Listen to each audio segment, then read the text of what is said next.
Welcome to Fiction Audiobooks. If you enjoy the content, like and subscribing would be greatly appreciated. If you have any recommendations for novels, comment below. Please join my Patreon at https://www.patreon.com/fictionaudiobook. Chapter 145, Chapter 141, When the World Looks Up. The Zabini estate gleamed like a jewel in the heart of Tuscany, its ancient marble halls warmed by morning light and the low hum of magic that thrummed perpetually through its enchanted foundations. Inside the alchemy hall, a vast chamber whose vaulted ceiling bore frescoes of medieval alchemists at work, a silence hung so taut it could have been strung on wire. Lorenzo Zabini stood before a long glass table lined with crystal tubes, each filled with liquid blood that shimmered faintly under the pale blue glow of containment wards. The scent of iron mingled with salt and ink as he read through the compiled reports spread before him, his quill tapping against the parchment in measured rhythm that echoed in the stillness. 15 subjects, he began, his voice steady but carrying the weight of something monumental. All stable. No aggression spikes. No rejection symptoms whatsoever. Isadora, standing beside him with her arms folded across her chest, leaned closer, gray eyes scanning the scroll with the practiced precision of someone who had spent decades evaluating experimental results. And exposure to sunlight. Lorenzo's gaze flicked toward her before he continued, his finger tracing a line of densely written notes. 3 subjects successfully endured mild daylight exposure, no combustion, only minor skin irritation. Nighttime bloodlust levels dropped by 93% across all subjects. Psychological stability, restored in nearly all cases. The last words drew a low, disbelieving whistle from Salvatore Zabini, who stood at the far end of the table, arms crossed over his expensive robes, his expression caught between pride and awe. "He's done it," he murmured, his tone almost reverent. "The boy has rewritten the night itself." Lorenzo didn't smile. His eyes stayed fixed on the notes, on the hard proof of miracles rendered in clinical language and precise measurements. And with that, he shifted the balance of power. Every ministry and bloodline in the world will want his allegiance now. They'll come offering everything they have. Salvatore's lips curved in quiet satisfaction, the look of a man who had bet everything on the right horse. Then let them want. It's still in our hands. Behind them, Isadora's fingers brushed lightly along the glass tube, tracing the faint crimson glow within, watching how the liquid responded to her touch with subtle ripples. Her tone was softer than usual, almost thoughtful. For now. Half a world away, at Prince Manor in California, Arcturus Prince stood before the shimmering face of the enchanted mirror as Lorenzo's voice echoed faintly through it. The old lord's expression was grave but alive with something rare, pride. The silvered surface rippled like water with each word spoken across the ocean, carrying news that had been 2 months in the making. Severus sat at his mahogany desk beside the mirror, parchment in hand, listening to the final results in silence. The reflection of his dark eyes was unreadable, but his hand, resting on the polished table, trembled once before going still again. He'd spent countless hours in his laboratory, adjusting temperatures by fractions of a degree, monitoring crystallization patterns, recording every variation with meticulous precision. Aurora watched from the corner of the study, arms folded, a faint, proud smile playing on her lips. She had seen him work himself to exhaustion night after night, refusing to accept anything less than perfection. "You did it," she whispered, her voice warm with admiration. Arcturus's voice came through the mirror, brisk but edged with satisfaction. 2 months of stability. That's not coincidence, Severus. That's mastery. The samples show no degradation, no variance in potency. This is reproducible, reliable work. Severus rose from his chair, reaching for a clean sheet of parchment from the drawer. Then it's time to make it official. He wrote quickly, precisely, the letters forming in his elegant, angular script, crimson solace. He underlined it once with a firm stroke, and sealed the document with the prince crest and his personal alchemical rune, pressing the heated wax firmly into the paper. When the seal set, it pulsed faintly red, like a heartbeat.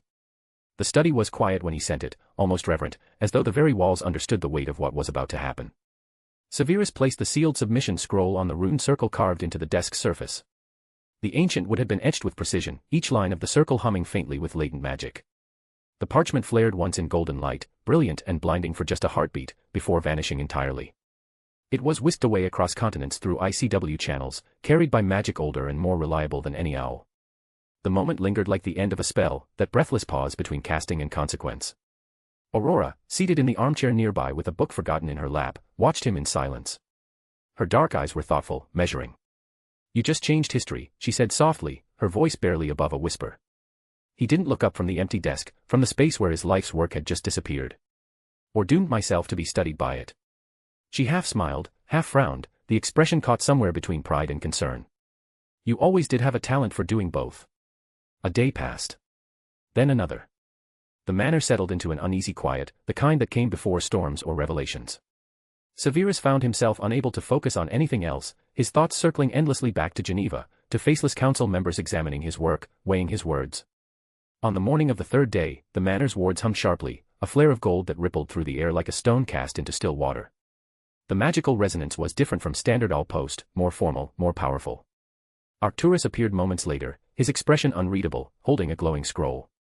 The ICW sigil blazed at its seal, unmistakable in its authority.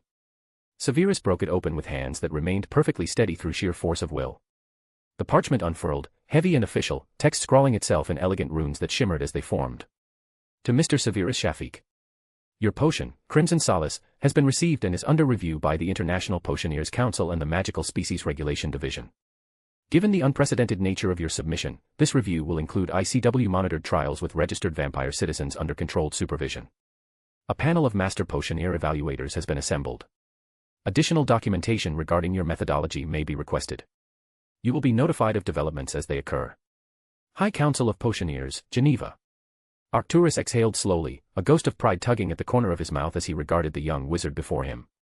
His aged fingers drummed once against the armrest of his chair. It took the world less than 3 days to notice, boy. Severus's hands moved with deliberate care as he rolled the parchment, his long fingers ensuring each edge aligned perfectly before he secured it. He lifted his dark eyes to meet Arcturus's gaze and said quietly, his voice carrying an undertone of certainty, then it will take them far longer to forget. London, Daily Prophet Headquarters. The newsroom buzzed like a stirred hive, the air thick with the scent of fresh ink and parchment. Reporters crowded around enchanted bulletin boards that shimmered with constantly updating headlines, their quills scratching furiously across notepads as they jostled for position. The usual chaos of deadline day had intensified tenfold with the latest wire from Geneva.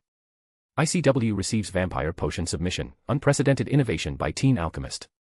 A senior editor, his robes rumpled from a long shift, peered at the headline draft over his half-moon glasses.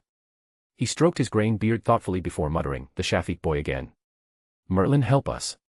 That family breeds trouble and brilliance in equal measure, and never knows when to do things quietly. Front page, sir, a young intern asked eagerly, clutching a stack of layout mock-ups. The editor snorted, setting down his red quill with deliberate emphasis. Front page. This isn't just news, lad. It's history. Ink it. Full spread, and fetch me every file we have on vampire legislation from the past 2 centuries. I want context. Geneva, ICW headquarters. Inside the gleaming halls of the International Confederation of Wizards, marble corridors echoed with purposeful footsteps. Rune-lit chambers on the lower levels buzzed with intense preparation, the air crackling with concentrated magic. Teams of potioneers, healers, cursebreakers, and regulatory officials worked in careful tandem, sealing observation rooms with triple-layered wards and drawing intricate protective circles in silver chalk that glowed faintly against the polished stone floors. Rows of meticulously labeled glass containers, each bearing a single piece of crimson candy that gleamed like a ruby in the magical light, lay ready on mirrored trays.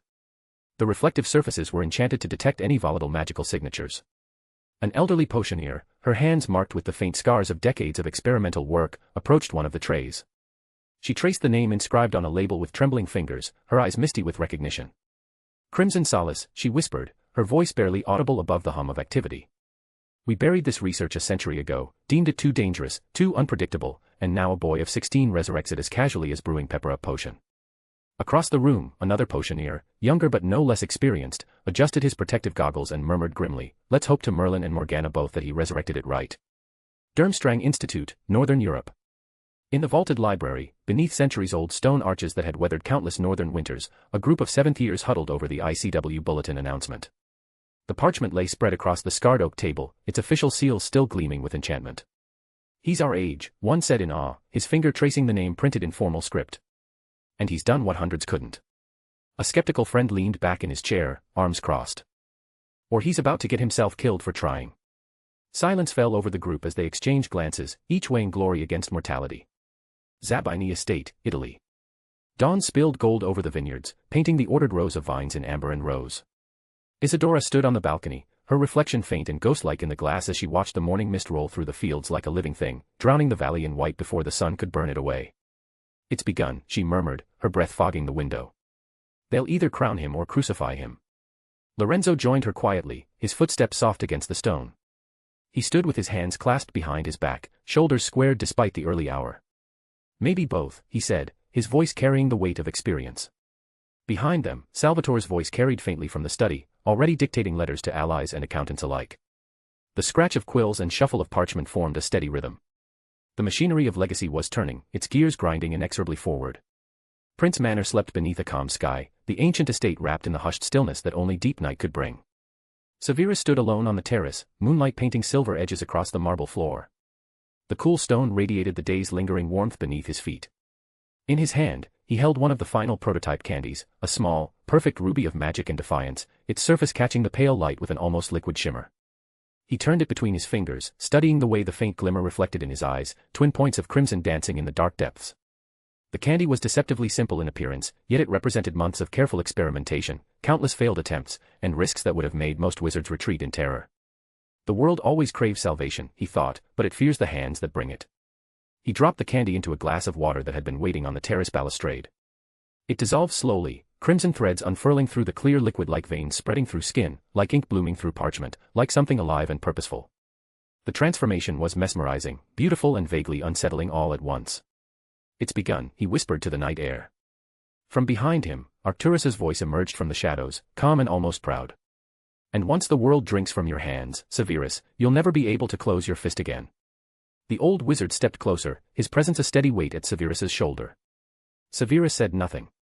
He simply watched the red gleam pulse faintly under the moonlight, like blood illuminated by firelight, like a heartbeat made visible, like the promise and curse of everything he had set into motion. Geneva, ICW Potioneer's Chamber. A single vampire volunteer sat in the center of a heavily warded room, crystalline wards glowing pale blue around him in concentric circles. The air hummed with protective magic, each sigil pulsing in rhythm with his shallow breathing.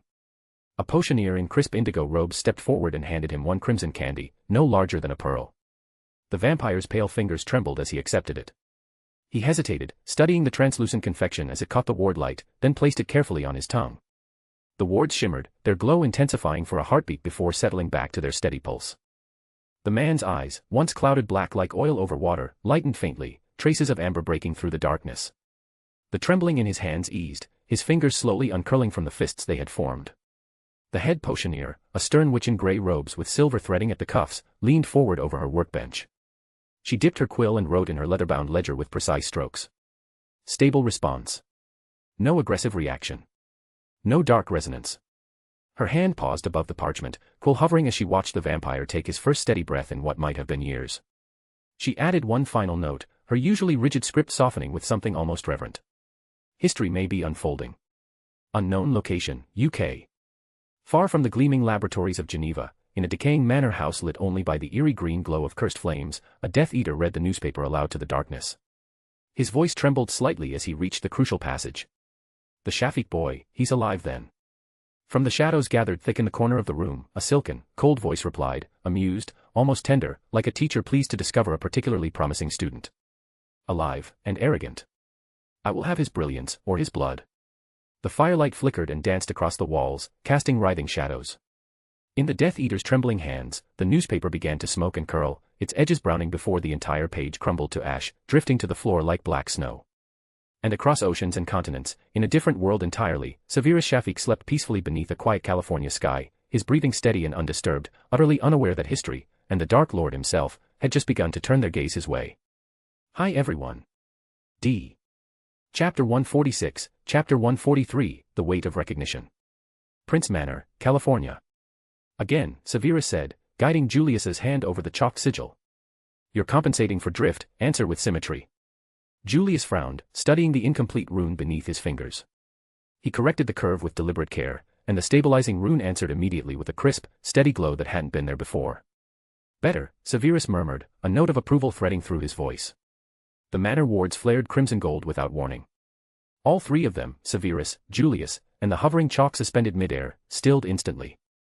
A sigilled parchment materialized from nowhere, sliding out of the air itself and settling on the polished desk with the quiet authority that only international magic could command. Aurora stepped in from the doorway, her eyes bright with anticipation. Eileen came at once, moving swiftly into the room. Arcturus, his cane ticking rhythmically against the oak flooring, arrived last. He said nothing as he took in the elaborate crest emblazoned across the parchment, the ICW central seal, circled by the smaller but no less significant seals of the Potioneers' Council, the Magical Species Regulation Division, and the Ethics Board. Severus reached forward and broke the seal with steady fingers. The parchment unfolded of its own accord, revealing glyphs that shone bright as frost against the heavy paper. He read aloud, his voice carefully leveled despite the weight of the words. Following 2 months of ICW-monitored trials conducted across 7 participating nations, potion #4139S, Crimson Solace, has demonstrated full functional stability under varied environmental conditions. Registered vampire participants report sustained satiation lasting 48 hours minimum, measurably reduced aggression indices, and daylight tolerance under clouded exposure of up to 3 hours. The Council hereby classifies Crimson Solace as an authorized potion under Article 7 of the Potioneer's Charter, granting full mastery certification to its creator, Severus Snape, effective immediately. Silence rung as neatly as a bell strike. Aurora laughed once, the sound cracked and happy, years of careful composure falling away. Master Severus Snape. The youngest in ICW history. She shook her head, eyes bright with something that might have been pride, might have been wonder. Arcturus did not smile often. He did now, a thin, iron line softening at the corners of his weathered face. Welcome to the circle, boy. The words were formal, but his voice carried a warmth Severus had rarely heard directed at him.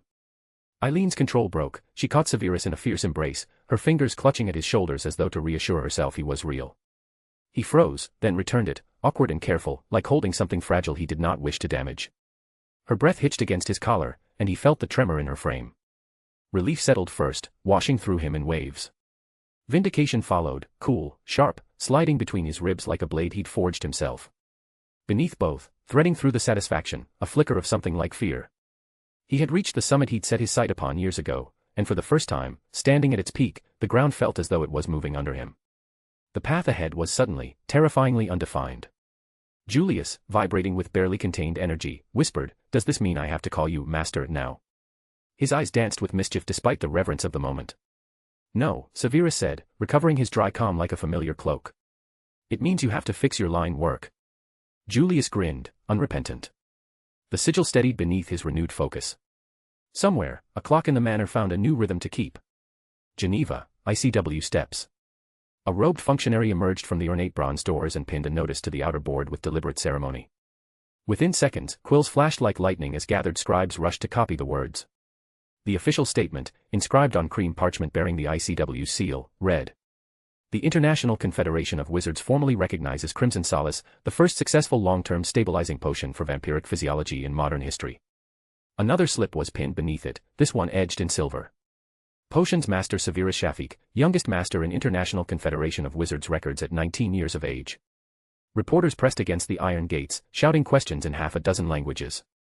The Potioneer's council clerk appeared at the window, looking increasingly harried, and repeated for the 4th time, "No interviews will be granted at this time, ongoing observation protocols remain in effect." She banged the window shut with finality, though the clamor outside continued unabated. London, Daily Prophet Newsroom. Headline letters snapped into place with metallic clicks, the enchanted type arranging itself across the layout board. Severus Snape named youngest master potioneer in history. The sub-headline materialized below in smaller script. ICW recognizes Crimson Solace, stabilizer, will the British Potioneers Guild demand his return? A senior editor leaned back in his chair and rubbed his temples, staring at the assembled page. "Snape again," he muttered to his assistant. Merlin's Bones, the boy's a headline factory. Rome, Zabini Estate, Solar.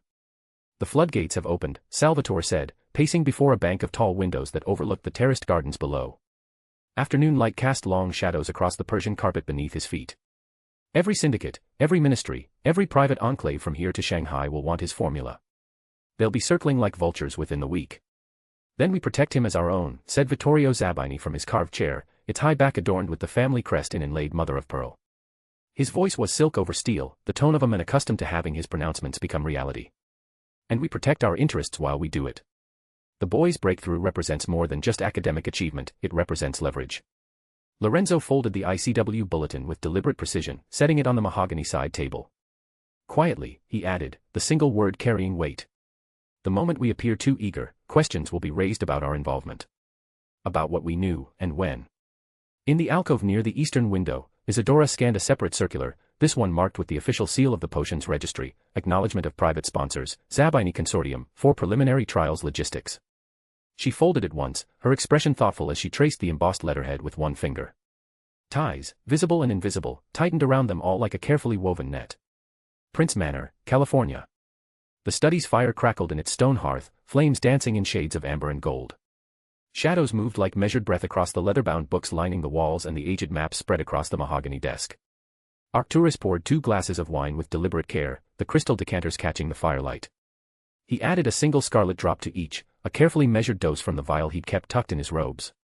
The wine caught the filament of potion light and held it suspended, swirling like a luminous heart trapped in glass.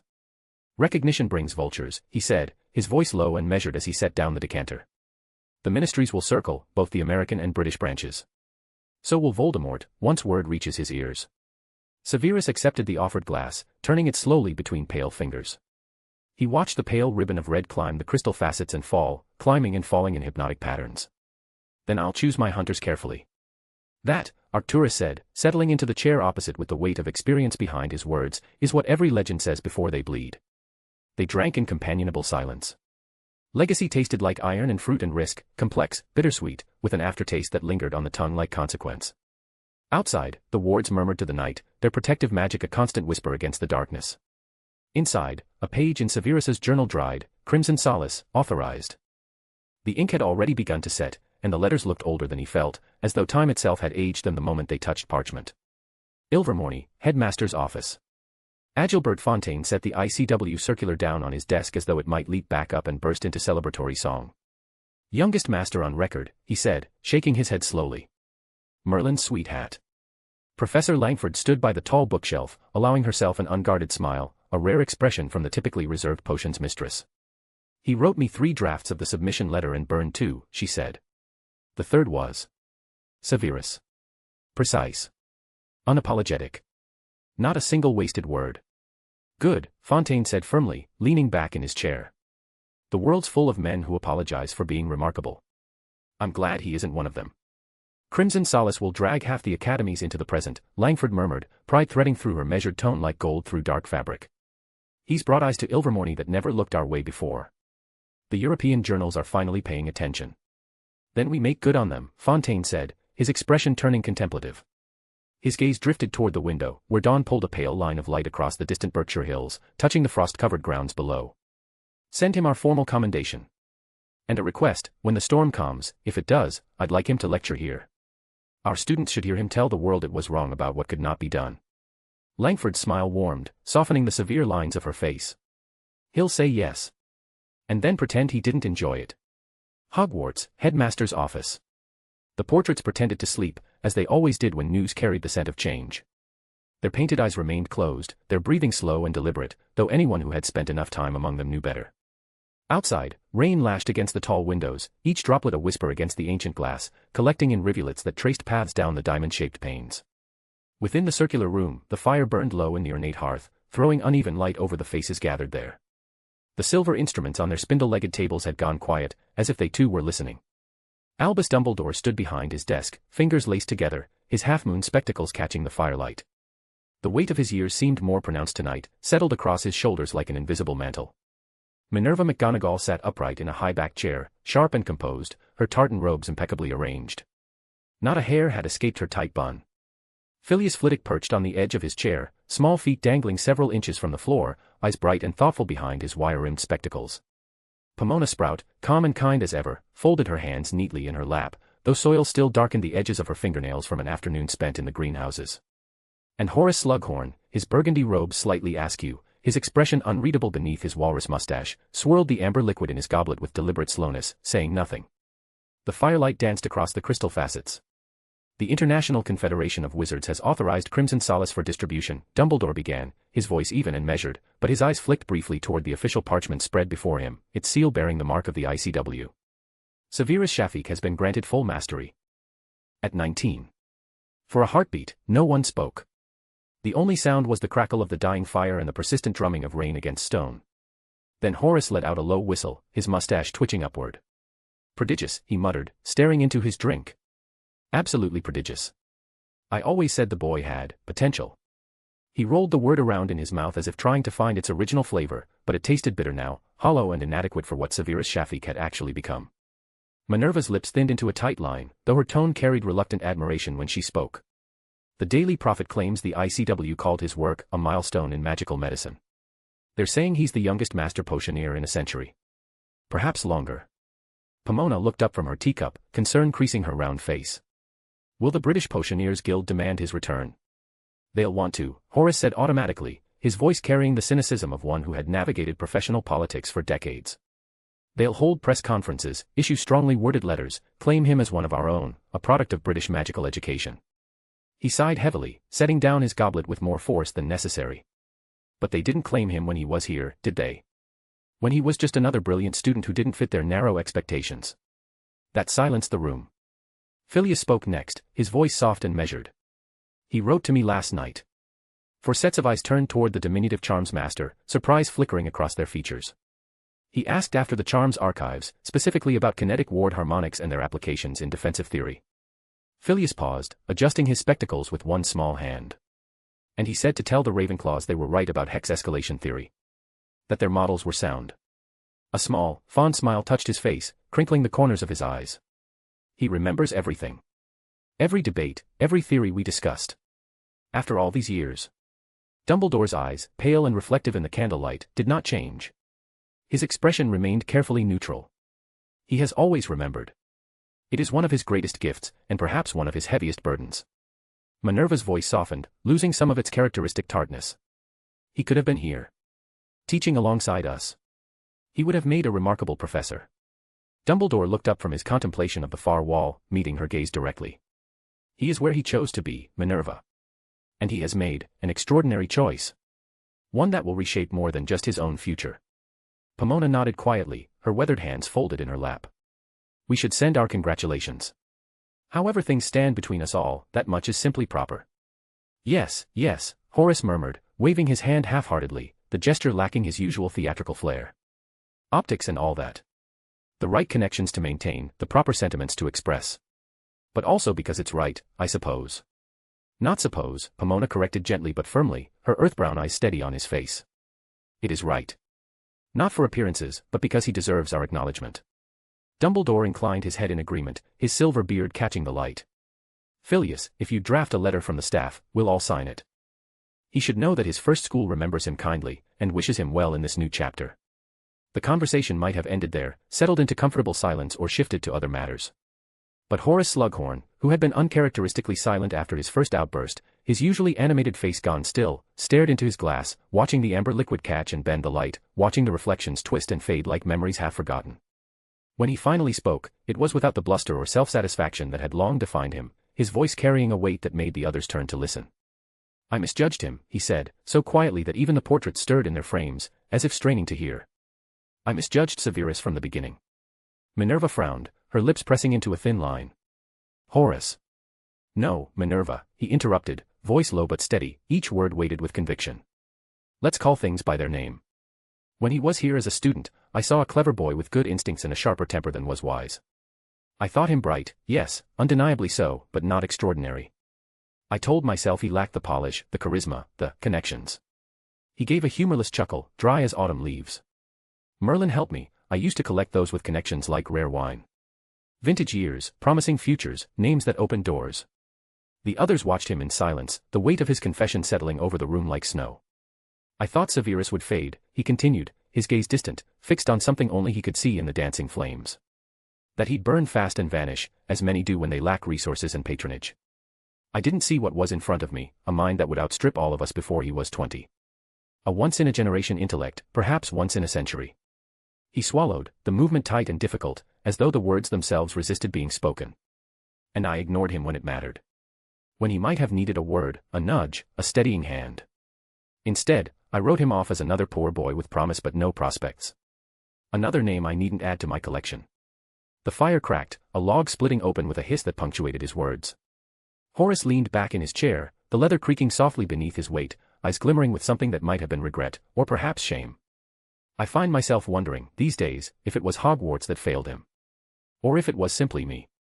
No one spoke for several seconds. Even Dumbledore's habitual serenity dimmed into contemplative silence, his usual twinkle extinguished. Finally, Horace exhaled, long and weary, the sound of a man unburdening himself. I think it's time I retire, Albus. Four heads snapped toward him in synchronized surprise. Minerva blinked, her eyes widening behind her spectacles.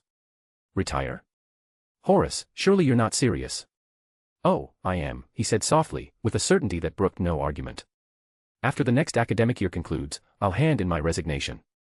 I feel tired, Minerva. Not in the bones, in the soul. I've spent decades being Professor Slughorn, head of Slytherin House, collector of talent and titles and favors. I'd like to see if there's still a man named Horace left underneath all that. Before it's too late to find out. Phileas's brow furrowed deeply, concern etching lines across his usually cheerful face. You'd leave teaching. Horace smiled faintly, a melancholy expression that didn't quite reach his eyes. I've given most of my years to the next generation. Now I'd like to find what's left of my own. Pomona's voice trembled with emotion. But Horace, you've shaped hundreds of students over the decades. And failed one who mattered most, he said quietly, the weight of regret heavy in those few words. Dumbledore's gaze softened behind his half-moon spectacles, understanding passing across his weathered features. You've served Hogwarts well, my friend. Served it faithfully and with distinction. But I won't pretend I didn't expect this day would eventually come. Still, if you're certain this is truly what you want, at least give us time to find a worthy successor. Horace chuckled, the sound tired but genuine.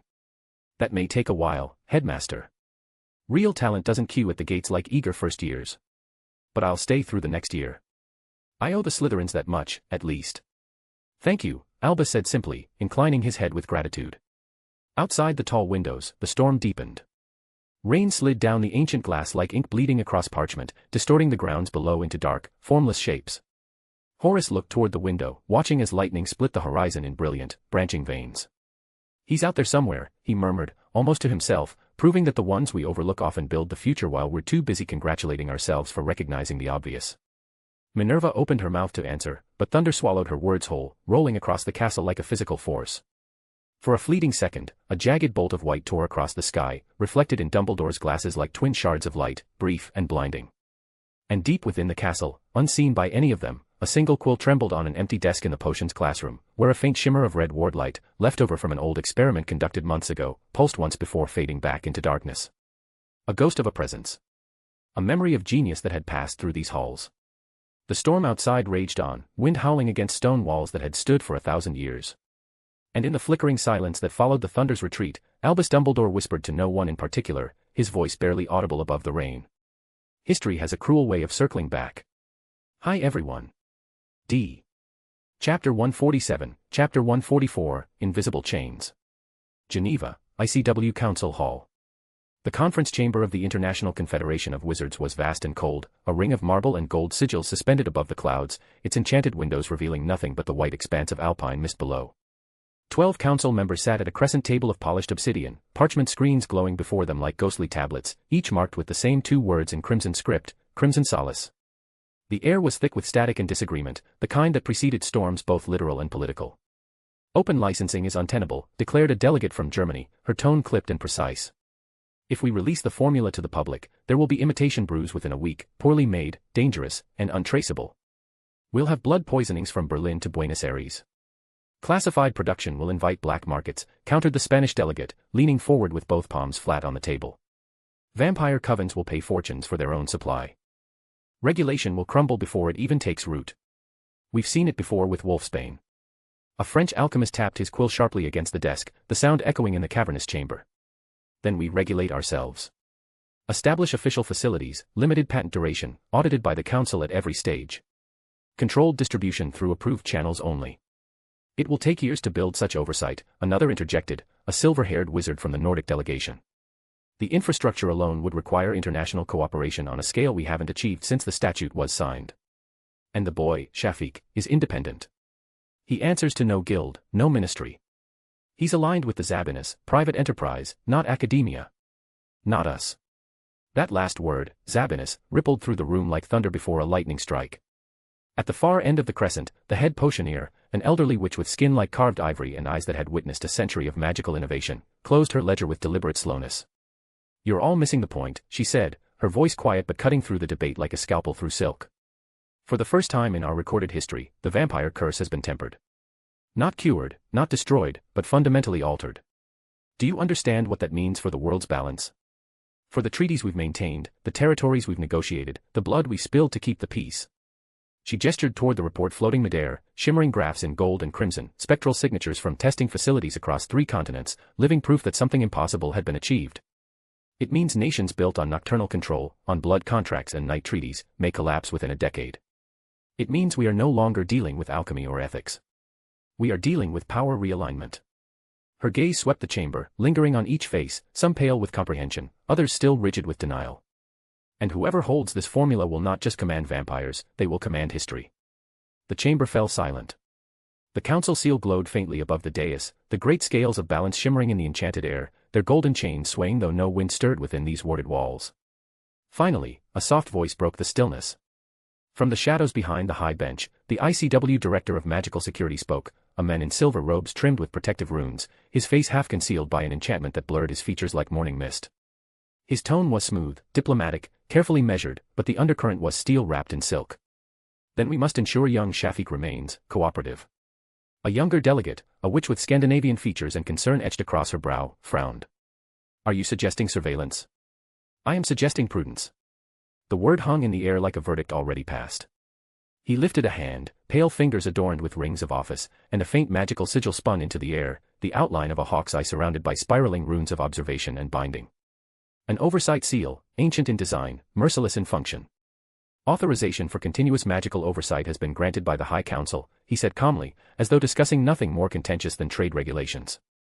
We will monitor his movements, his correspondences, his associates, his research activities, his connections. For safety, of course. The head potioneer's jaw tightened, her knuckles white against the armrest of her chair. Safety or control? The man smiled faintly, and the expression never reached his obscured eyes. Whichever ensures peace.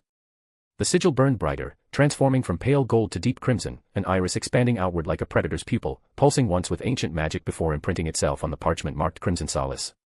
The document seemed to absorb it, the ink bleeding slightly where the seal touched. Somewhere across the sea, in a quiet manor tucked away in the English countryside where Severus Shafiq slept for the first time in days, truly slept, exhaustion finally claiming what determination had long denied, a faint shimmer passed over his wards. The protective enchantments flickered, responding to an intrusion they couldn't quite classify as threat or ally. The disturbance was invisible to the naked eye, barely perceptible even to most magical detection.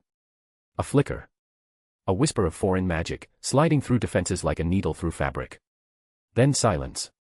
The council chamber dimmed as candles guttered in unison, shadows lengthening across the marble floors. The silver-robed man leaned forward, his posture suggesting finality, his final words echoing against marble pillars and layers of ward light that had witnessed 1,000 such decisions. History has its miracles, he said, each word deliberate. Now let us make sure this one belongs to us. The council seal slammed shut with an audible crack that resonated through the chamber, sealing the record in blood-red wax that seemed to pulse with its own heartbeat. The decision was made. The course was set. And high above Geneva, where the ICW headquarters rose like a crystalline fortress against the night sky, thunder cracked, the kind that didn't come from clouds but from the weight of the world beginning to turn, from the grinding of gears that moved nations and shaped the fate of species, from the moment when knowledge became both salvation and sword. Somewhere in Nottingham, England. The scent of blood and ash hung heavy in the air, thick enough to taste.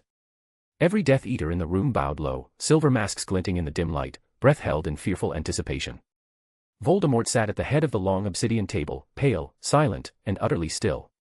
The flickering torches mounted on the stone walls threw skeletal shadows across his serpentine face, making his features appear even more inhuman in the dancing light. A messenger, trembling, thin, and pitifully mortal, fell to his knees at the center of the room, his robes pooling around him on the cold floor. My lord," he stammered, voice breaking with terror, "the vampire covens, those we had courted in the east and the north, they've withdrawn their interest. They say there is no need for your protection any longer." The silence that followed was suffocating. Several Death Eaters shifted almost imperceptibly in their seats, knowing that such news would not go unpunished. Voldemort's red eyes lifted slowly from the table, fixing on the messenger with the unwavering focus of a serpent watching its prey. "No need, for me." His voice was silk, soft, deadly, amused in that way only monsters could be. Lucius Malfoy, seated nearest to the Dark Lord's right hand, adjusted his expensive dragon-hide gloves nervously, his aristocratic mask slipping for just a moment. Bellatrix Lestrange, positioned across from him, was smiling, the smile of someone who enjoyed watching others die, her dark eyes bright with barely suppressed excitement. "Explain," Voldemort said, the single word dropping into the silence like a stone into still water. It was Augustus Rookwood who finally spoke, his gruff voice even but wary, choosing each word with the care of a man navigating a minefield. "My lord, the International Confederation of Wizards has formally approved a new potion, Crimson Solace. It lessens the curse of vampirism significantly. Vampires can now walk under clouded sunlight without protection. They do not burn. Their hunger is dulled to manageable levels. They claim it frees them from dependence, even from the Dark Lord's promises of sanctuary. A thin hiss escaped between Voldemort's teeth, the sound eerily reminiscent of Nagini's warning. And who, he asked softly, dangerously, created this miracle? Rookwood hesitated, swallowing hard. A boy. Severus Snape. The same one who. The one who humiliated Potter's whelp in Salzburg. Voldemort finished for him, his tone shifting to something almost contemplative. He leaned back in his high-backed chair, long pale fingers tapping idly on the polished surface of the table in a rhythm that set every nerve on edge. How poetic. Bellatrix tilted her head like a curious bird of prey, her grin widening to show teeth. He's your traitor's spawn, isn't he, my lord? The half-blood who ran to the Americans like a coward. Voldemort's gaze sliced toward her with the precision of a curse. Blood is irrelevant when genius is involved, Bella. He stood then, slow, deliberate, rising to his full height as every word echoed through the chamber with restrained fury. He is not a boy. He is a weapon that has forgotten whom it was forged for. The firelight shuddered as if responding to his anger. Even Bellatrix quieted, her smile fading to something more cautious. Rookwood. Mulciber. You will find his connections within the ICW. Quietly. Discreetly. The boy's work moves through this abyss, I know their hand in this. Follow the blood, follow the gold, follow every thread. If he has protection, I want it mapped. Every ally, every guardian, every weakness. Yes, my lord, they intoned in unison, bowing lower. Voldemort's tone lowered to something almost curious, almost amused. And the vampires? They are, ecstatic, my lord, Rookwood admitted carefully. They call him a savior. Some are already calling this their emancipation. Voldemort's lip curled in contempt. Then let them savor their salvation while it lasts. If he teaches them to live under the sun. He stepped into the circle of firelight, his robes billowing around him like smoke, eyes gleaming crimson with ancient malice. I shall teach them to bleed in the dark. The fire flared blue, filling the chamber with an unnatural chill. The messenger screamed once, a sound of pure agony that cut off abruptly, and was gone, leaving nothing but ash where he had knelt. The Zabini estate, Rome. The grand solar of Villa della Luna shimmered with candlelight, each flame casting dancing shadows that turned the ancient room into a theater of silver and darkness. Elaborate candelabras stood sentinel in every corner, their light catching on gilt-framed portraits of long-dead Zabinas who seemed to watch the living with knowing eyes. Lord Vittorio Zabini, patriarch, strategist, and kingmaker of 3 generations, sat in his high-backed chair by the arched window, his gnarled fingers steepled before him as he watched the moon's perfect reflection ripple across the distant Arno. Salvatore stood beside him, shoulders rigid with tension, one hand resting on the back of his father's chair. Lorenzo leaned against the marble mantel, arms folded across his chest, his usually affable expression replaced by something harder, more calculating. Behind them both, partially obscured by the velvet curtains, Isadora stood motionless, a ghost draped in midnight silk, her dark eyes sharper and more penetrating than even her grandfather's legendary gaze. The ICW will not leave the boy alone, Vittorio said at last, breaking the heavy silence. His voice carried the texture of old marble worn smooth by centuries, and the patience of winter stone. Nor will the Dark Lord, wherever he may lurk. You cannot protect him with family connections alone, you must give him legitimacy that transcends blood. Salvatore's frown deepened, creasing his aristocratic features. He has it already. His potion was approved by the council, his name recognized and celebrated across 3 continents. Vittorio cut him off with a single dismissive gesture, barely more than a twitch of his weathered hand. That is fame, not protection. Fame feeds envy and ambition in others. Protection requires roots, deep ones, woven through soil that cannot be easily disturbed. He turned slowly in his chair, the ancient wood creaking softly, his eyes gleaming like polished obsidian beneath half-lowered lids. The ICW will court him with promises of position. The ministries will flatter him with medals and ceremonies. The dark will hunt him for power or revenge. You must make absolutely certain that when they look at Severus Snape, when they measure his worth and calculate his allegiances, they see us standing behind him. Lorenzo's tone was measured, careful as he navigated his father's mood. A political alliance, then. A formal arrangement. Vittorio's smile was faint, barely a curve of his thin lips, but it carried decades of political maneuvering within it. An alliance, a partnership, a bond of mutual benefit, call it what you will. But tie him to us firmly, irrevocably, before someone else does. The Malfoys are already circling. The green grasses are making inquiries. Even the Parkinsons, depleted as they are, sense opportunity. Isadora, who had remained silent as a painted portrait until now, finally spoke, her voice soft but carrying clearly through the room. They'll all try to own him, she said, something almost like sadness coloring her words. They don't see his mind, his brilliance, his potential. They see only his worth in chains, a trophy to be possessed. Vittorio's gaze flicked toward her, his expression both approving and grave, pride and pragmatism warring in his ancient features. Then it is our task, cara mia, to make sure that if he must wear chains, and in this world, we all do, they are gilded, comfortable, and ours. Prince Manor, California. The rain had started again, soft against the glass, steady and rhythmic as breathing. Arcturus sat behind his desk, the flicker of candlelight glinting off a dozen sealed letters piled high before him, their edges crisp and expectant. Each bore a different crest, greengrass, with its silver serpent coiled around a rose. Davis, marked by crossed wands over a shield. Delacour, elegant and French with its swooping script. Even Rosier, whose dark crimson wax seemed to pulse with old ambition. Eileen entered quietly, her shawl wrapped tightly around her shoulders against the evening chill that crept through even the most carefully warded rooms. More, she said wearily, gesturing toward the letters. 3 arrived this morning. 2 yesterday. I haven't replied to any of them yet. But they'll keep coming, Arcturus. We can't ignore them forever.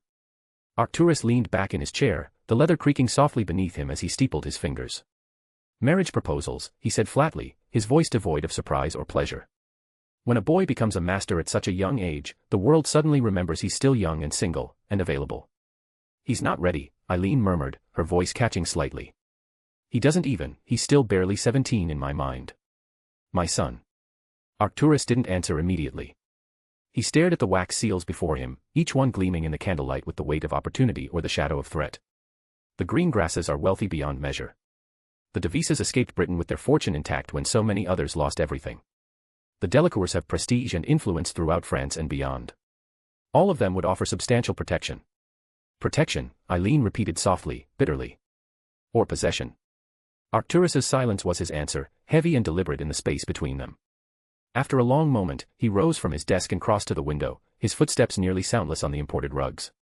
Outside, lightning flashed white and brilliant against the darkness of the Pacific, illuminating the churning waves below. The world will not stop coming for him, Eileen. The ICW wants control over his methods and his mind. The Dark Lord wants to use him as a weapon or a symbol. And the press wants to feed on him like vultures until there's nothing left. A binding alliance may be the only way to keep him truly untouchable. Eileen frowned, her arms crossing protectively over her chest. You mean, a betrothal? An arrangement? He nodded slowly, deliberately. Yes. But not to one of them. He gestured dismissively toward the letters. He turned from the window, his eyes sharpening with renewed focus and calculation. There is one name that keeps circling back in my mind, unspoken by others, perhaps, but inevitable nonetheless. Isadora Zabini. Eileen looked genuinely startled, her eyes widening. The Zabinis haven't sent a proposal. There's nothing from them in that pile. They don't need to, Arcturus said, a note of respect entering his voice. They've already offered him something far rarer and more valuable than a daughter's hand. They've offered loyalty. Real political protection. Discretion when discretion matters most. If Severus must have a tie to bind him to this world of politics and power, let it be one forged with equal mind and equal ambition on both sides. He looked down at the letters again, considering them one final time, then gathered them all into a single pile with deliberate care. Without ceremony, he tossed them into the fireplace. The flames turned blue for a single heartbeat, reacting to the magic in the seals, then flared red and gold, like sealing blood into an ancient pact. Let the others wait, he said quietly, watching the paper curl and blacken. The prince heir does not marry for mere convenience or financial advantage. He marries for legacy. For the future of his line. Eileen's gaze softened as she watched her father-in-law, but worry still lingered in her voice, threading through each word. Does he know you're thinking this way? Have you spoken to Severus about any of this? Arcturus smiled faintly, a knowing expression crossing his weathered features as his eyes returned to the window where the storm continued to roll in from the dark sea. Not yet. But fate has a habit of arranging its own introductions when the time is right. Hi everyone. D. Chapter 148, Chapter 145, The Wolf's Equation. Prince Manor, Laboratory. Prince Manor was no longer quiet.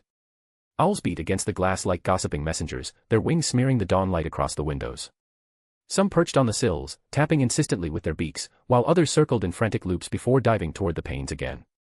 Piles of sealed envelopes covered the tables, embossed with crests from across the world, France, Japan, America, and the ICW itself. The wax seals gleamed in shades of crimson, gold, and midnight blue, each one stamped with the symbols of prestigious institutions and ancient families.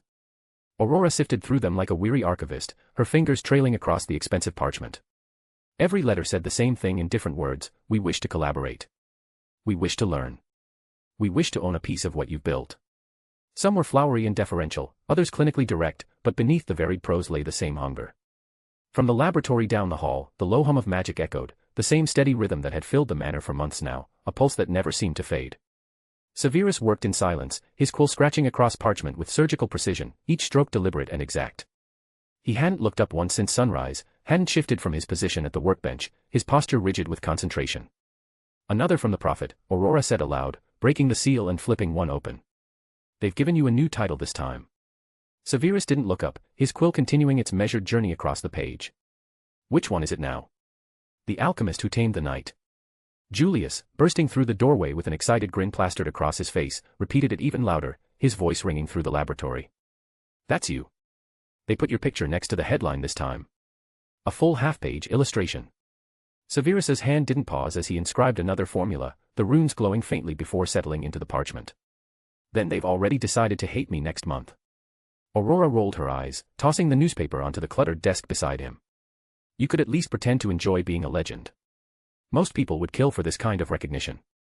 Legends are just names carved over bones, he murmured, eyes fixed on his parchment, never wavering from the intricate symbols taking shape beneath his quill. Victory is momentum. Stop, and it decays. She stood there for a long moment, watching him, the stillness of his form, the intensity radiating from every controlled movement, the faint blue glow of runes reflecting in his dark eyes.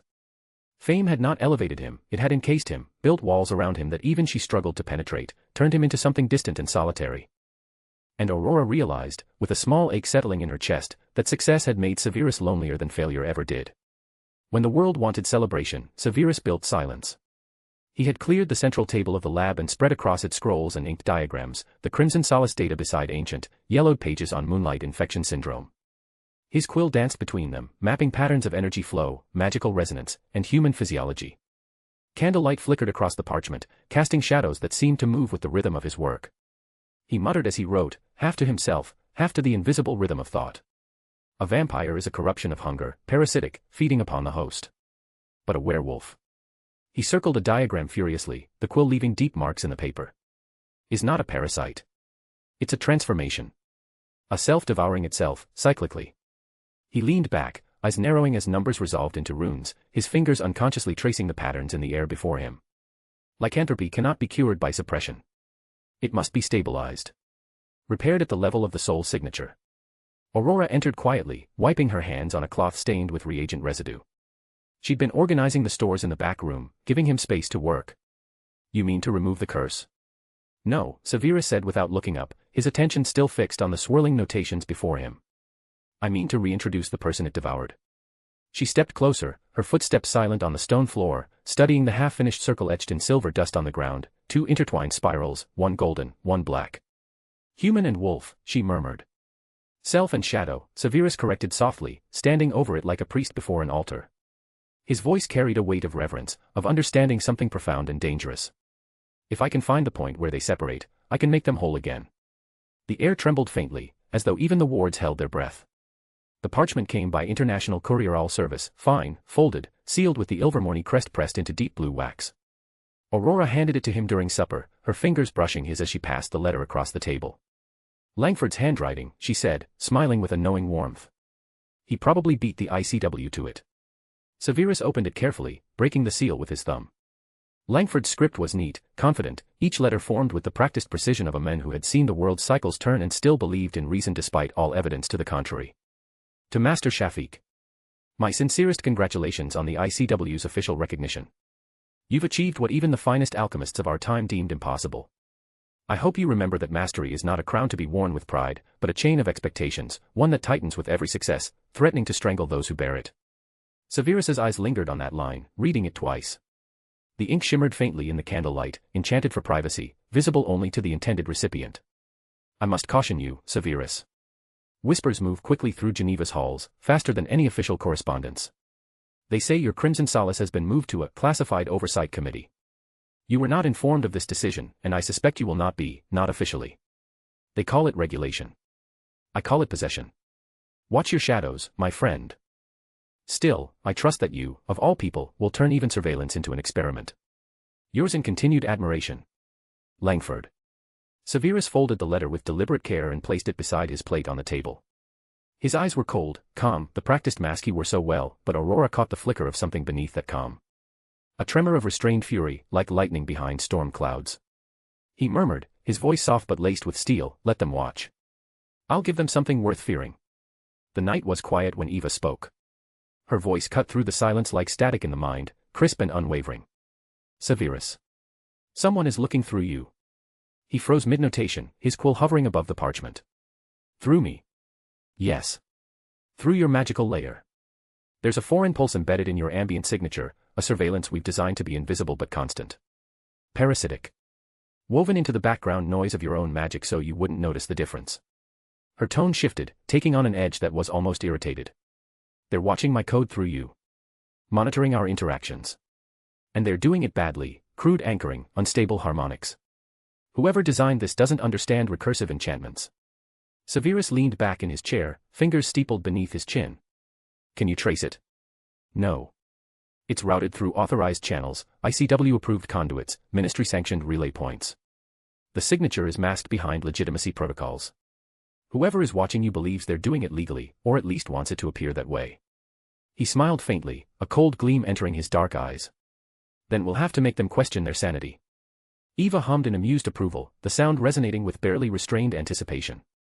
"Now that's the Severus I remember." For 2 days, Prince Manor became a labyrinth of quiet corrections and layered protections. Severus had no intention of breaking laws or creating spectacles. He simply believed that if the ICW wished to look into his life, they should at least see what he allowed them to see, nothing more, nothing less. He stood before the central ward column in the lowest level of the manor, a tall pillar of carved quartz threaded with copper runes, glowing faintly under the steady pressure of his palm. Each rune represented an access point, a doorway into the manor's protective field. Some controlled physical entry. Others governed observation, scrying, and unauthorized detection. It was a masterwork of defensive magic, inherited from generations of princes who understood that survival often meant controlling what others could perceive. "Eva," he said evenly, his tone that of a researcher recording an observation, "overlay a mirage protocol. I want the surface reflections to remain accurate, but the details blurred. Anyone watching should see what I choose, not what is." Eva's tone was curious, almost amused. "So not deception. Redirection." He nodded slightly, his fingers tracing the cool surface of the quartz. "The difference between a secret and privacy." She hummed thoughtfully. "Elegant. They'll think they're observing everything, but their vision will always bend 1 degree off the truth. Just enough to miss what matters."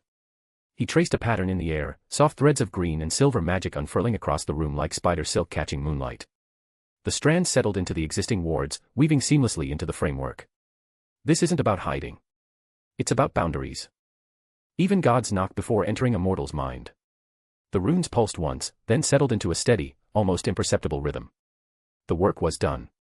When the overlay finished, the wards pulsed once, then settled into calm equilibrium. To anyone outside, Prince Manor would appear perfectly ordinary, the same patterns of study, the same motion of hands and quills, the same flicker of candlelight in windows at the expected hours. But each captured frame would contain a subtle misalignment, a faint ripple woven into the fabric of the observation itself that rendered the readings harmlessly inaccurate. Not false, precisely, but distorted just enough to be meaningless. A simple miscalibration, nothing more. A trick of distance and interference. Enough to turn surveillance into static, precision into approximation. In Geneva's observatory hall, halfway across the world, the monitoring mirrors began to show flickers, harmless visual noise that analysts attributed to field interference from oceanic ley lines crossing the Atlantic currents. The distortions were minor, well within acceptable parameters. No alarms were raised. Reports were filed with routine notation. The world continued believing its illusion of control, its watchers convinced they still saw clearly. Inside the manor, Severus exhaled quietly, shoulders relaxing fractionally as the spell settled into place. The air stilled around him, the wards no longer pulsing with that foreign rhythm he detected, that intrusive resonance that had set his teeth on edge. "How dare they watch without asking," he murmured, more to himself than to Eva. His voice carried an edge of genuine offense. Curiosity is sacred only when it's honest. Eva's laughter was low and sharp, pleased with both the sentiment and the execution. "You're not hiding from them, Severus. You're teaching them manners." He smirked faintly, a rare expression of satisfaction crossing his usually composed features. "They'll learn soon enough that even a mirror can choose what to reflect." He turned back to his parchment, dismissing the matter of distant watchers as handled. The runic sketches of his lycanthropy models glowed softly under moonlight streaming through the tall windows, silver lines on cream paper forming patterns that shifted as he studied them. The wolf, he whispered, pen hovering over a particularly complex transformation matrix, is not in the blood. It's in the reflection. And somewhere across the ocean, in a dimly lit observation room filled with the hum of enchanted equipment, a technician studying the observation feed rubbed her eyes, frowning at the sudden flicker across the glass, certain, just for a moment, that the young master alchemist had looked directly at her through the screen. That those pale eyes had met hers across impossible distance, acknowledging her presence with quiet amusement. Then the image cleared, perfectly ordinary again. Just a boy at his desk, bent over his work. She shook her head, attributing the moment to exhaustion and too many hours staring at scrying mirrors. Prince Manor slept beneath the moon's steady gaze, its wards humming like a heartbeat, strong, silent, and entirely its own. Hi everyone. D. Chapter 149, Chapter 146, The Two Doses of the Moon. The laboratory at Prince Manor glowed with a cool, silvery light that seemed to emanate from nowhere and everywhere at once. Scrolls lay unfurled across every available surface, their edges weighted down by crystal vials filled with liquids in varying shades of amber, violet, and moonstone white. The faint hum of magic filled the still air, a constant vibration that thrummed just beneath the threshold of hearing, like distant thunder or a held breath. Severus stood before a projection of enchanted diagrams that hung suspended in the air before him, their lines drawn in pure light. Two interlaced magical signatures flickered like heartbeats caught mid-rhythm. One pulse steady and human, its rhythm familiar and predictable. The other writhed and snapped, wild as lightning, feral and untamed. The wolf and the men aren't separate, he murmured, his voice low and thoughtful as his dark eyes traced the patterns. They're at war for the same throne. Aurora looked up from her notes, quill still poised above the parchment, brows furrowed in concentration. So your cure needs to make them allies? No, he said, eyes glinting with that quiet precision she had learned to recognize as obsession, the particular focus he adopted when a problem had truly seized his imagination. It needs to remind them they were one before the curse split them. He leaned closer to the shimmering graphs, his fingers moving through the projected light to isolate specific points of conflict.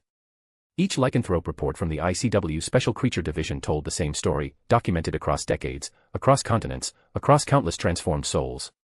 Two identities locked in conflict, neither able to dominate nor coexist. The curse wasn't infection, it was division. A violent cleaving of self from self. The problem isn't the transformation, Severus muttered, more to himself than to Aurora. It's the schism. Aurora hesitated, setting down her quill carefully. So, the potion won't suppress the wolf. He shook his head slowly, his expression distant as the pieces assembled themselves in his mind. Suppression breeds resistance. Integration breeds stability.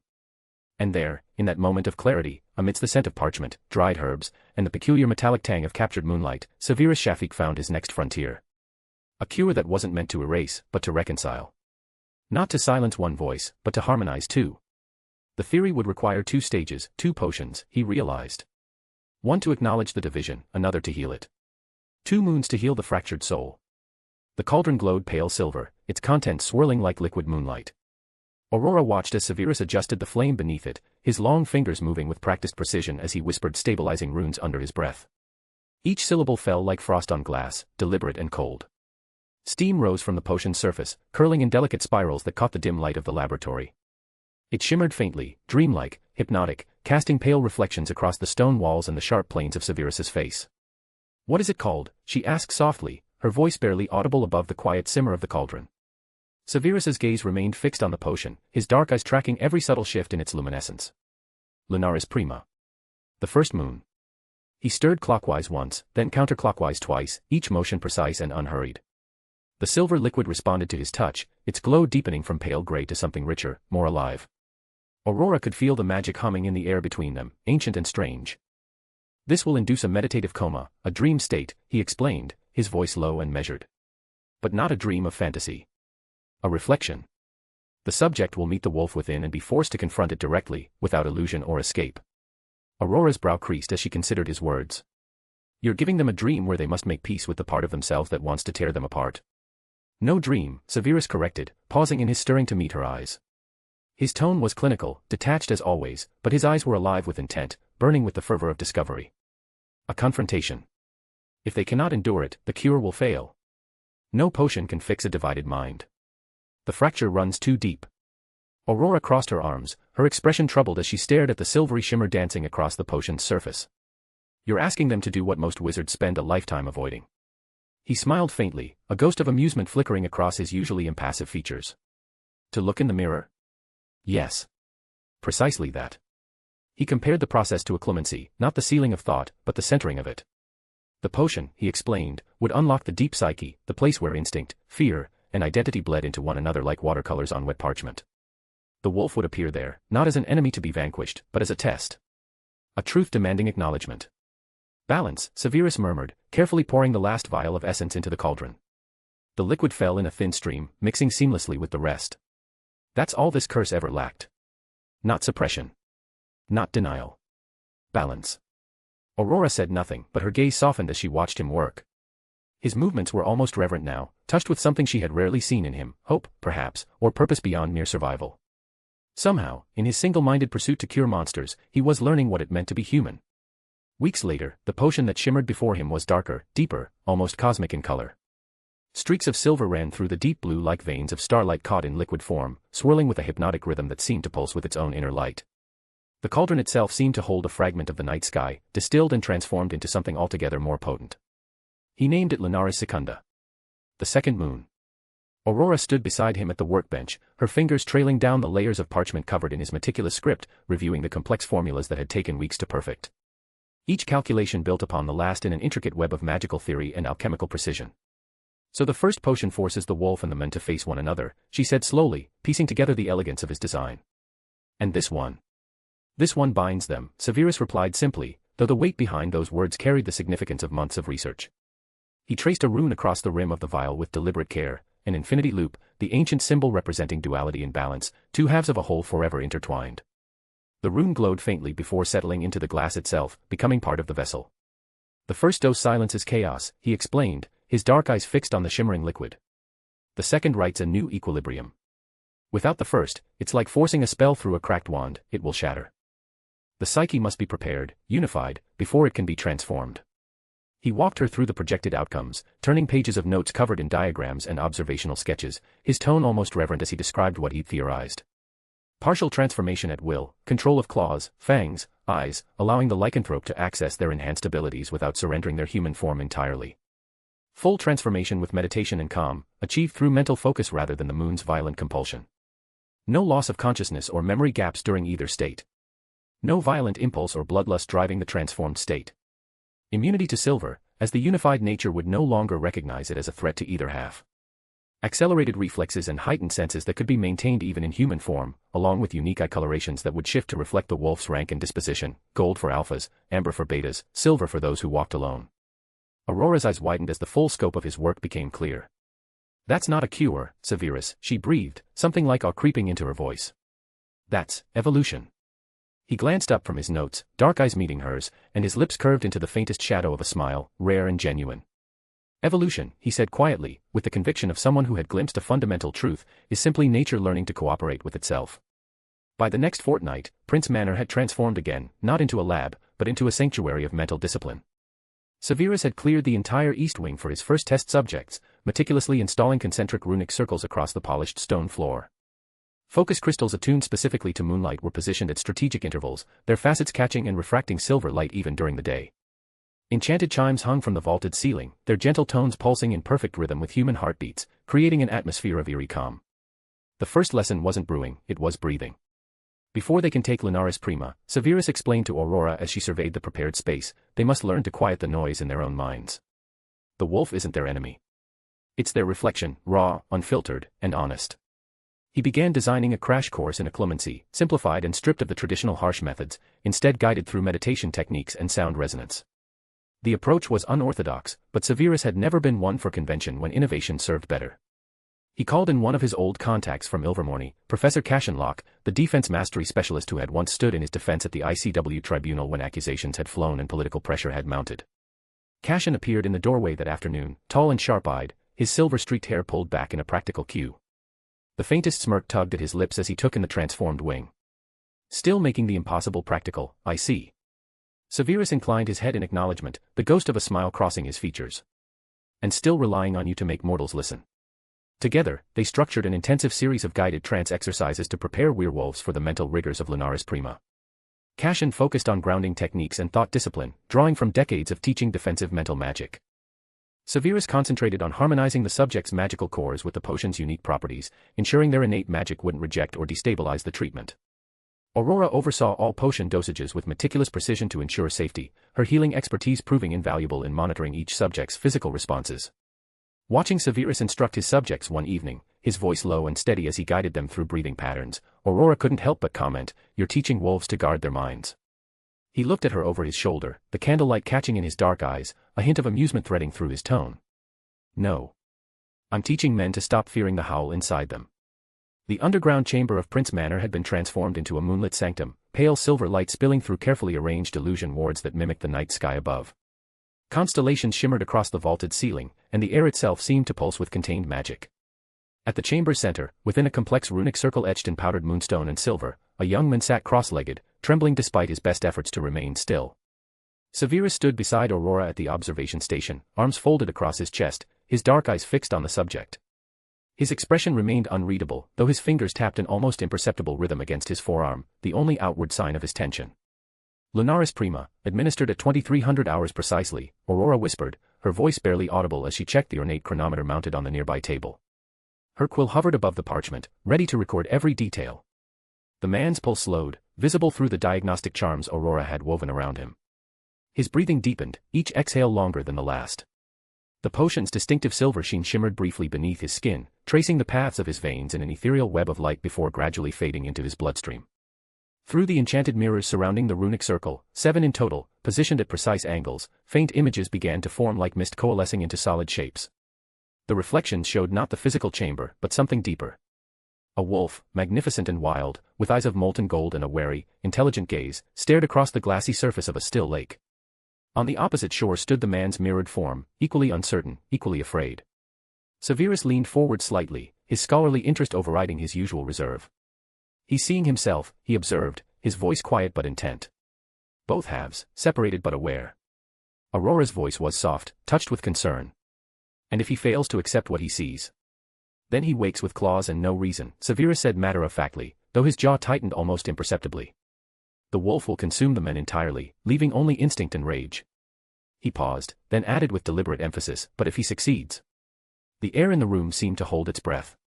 Even the illusory stars overhead appeared to pause in their slow rotation. The man trembled once more, a violent shudder that ran through his entire frame, then exhaled, slow, controlled, and steady. In the mirror, the reflection began to shift. The wolf stepped forward into the lake. The men did the same. They met at the center where the water was deepest, and there, standing face to face with no barrier between them, both wolf and men bowed to each other in a gesture of mutual respect and recognition before vanishing together into a brilliant flood of golden light that illuminated the entire chamber. Aurora gasped quietly, her hand rising to her mouth as the readings flared across the array of monitoring instruments spread before them. Crystals pulsed with synchronized light, and the enchanted quills began recording data at a furious pace. Resonance stabilizing at optimal levels, heart rate synchronized between both aspects, cognitive integration readings within expected parameters, she breathed, reading the results with barely concealed wonder. Severus's own quill scratched deliberately across his research log, his handwriting precise and controlled even now.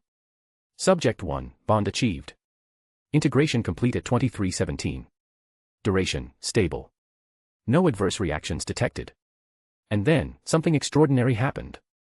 A small, genuine smile, as rare as sunlight breaking through winter snow, crossed his lips, softening the usually severe lines of his face. "Balance," he murmured, more to himself than to Aurora, his dark eyes still fixed on the young men who now sat peacefully within the circle, transformed and whole. Balance is always the beginning. Night draped itself across Prince Manor like velvet, heavy and hushed. The moon hung high in the star-scattered sky, framed by wisps of clouds that drifted past its pale face, its light spilling through the tall laboratory windows in soft ribbons that pooled across the stone floor. Severus stood before his mirror, watching as the same silvery shimmer from Lunaris Prima reflected over his face, tracing the sharp angles of his cheekbones and brow.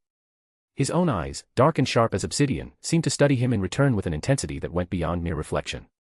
"A man divided cannot be cured," he said quietly, his voice barely above a whisper in the stillness. "He must be made whole." From within, Eva's voice thrummed softly through their bond, low and familiar, carrying a warmth that had become as natural to him as breathing. "And you, Severus? Which half are you curing, the man or the monster?" He didn't answer. The question hung in the air between them, profound and patient. Instead, he turned slowly to his desk, the polished wood gleaming in the moonlight. He opened his leather-bound research log with careful hands and dipped his quill into ink that caught the moonlight like liquid mercury, shimmering with an otherworldly gleam. He wrote slowly, deliberately, each letter formed with precision. Project, Lycanthropic Restoration, Phase 1, Harmonization. The ink shimmered as it touched the parchment, the words glowing faintly silver before settling into the page, as if the very essence of the moon had been captured in their strokes. Outside, somewhere in the darkened woods beyond the manor grounds, a lone wolf howled in the distance, not with rage or hunger, but with something quieter.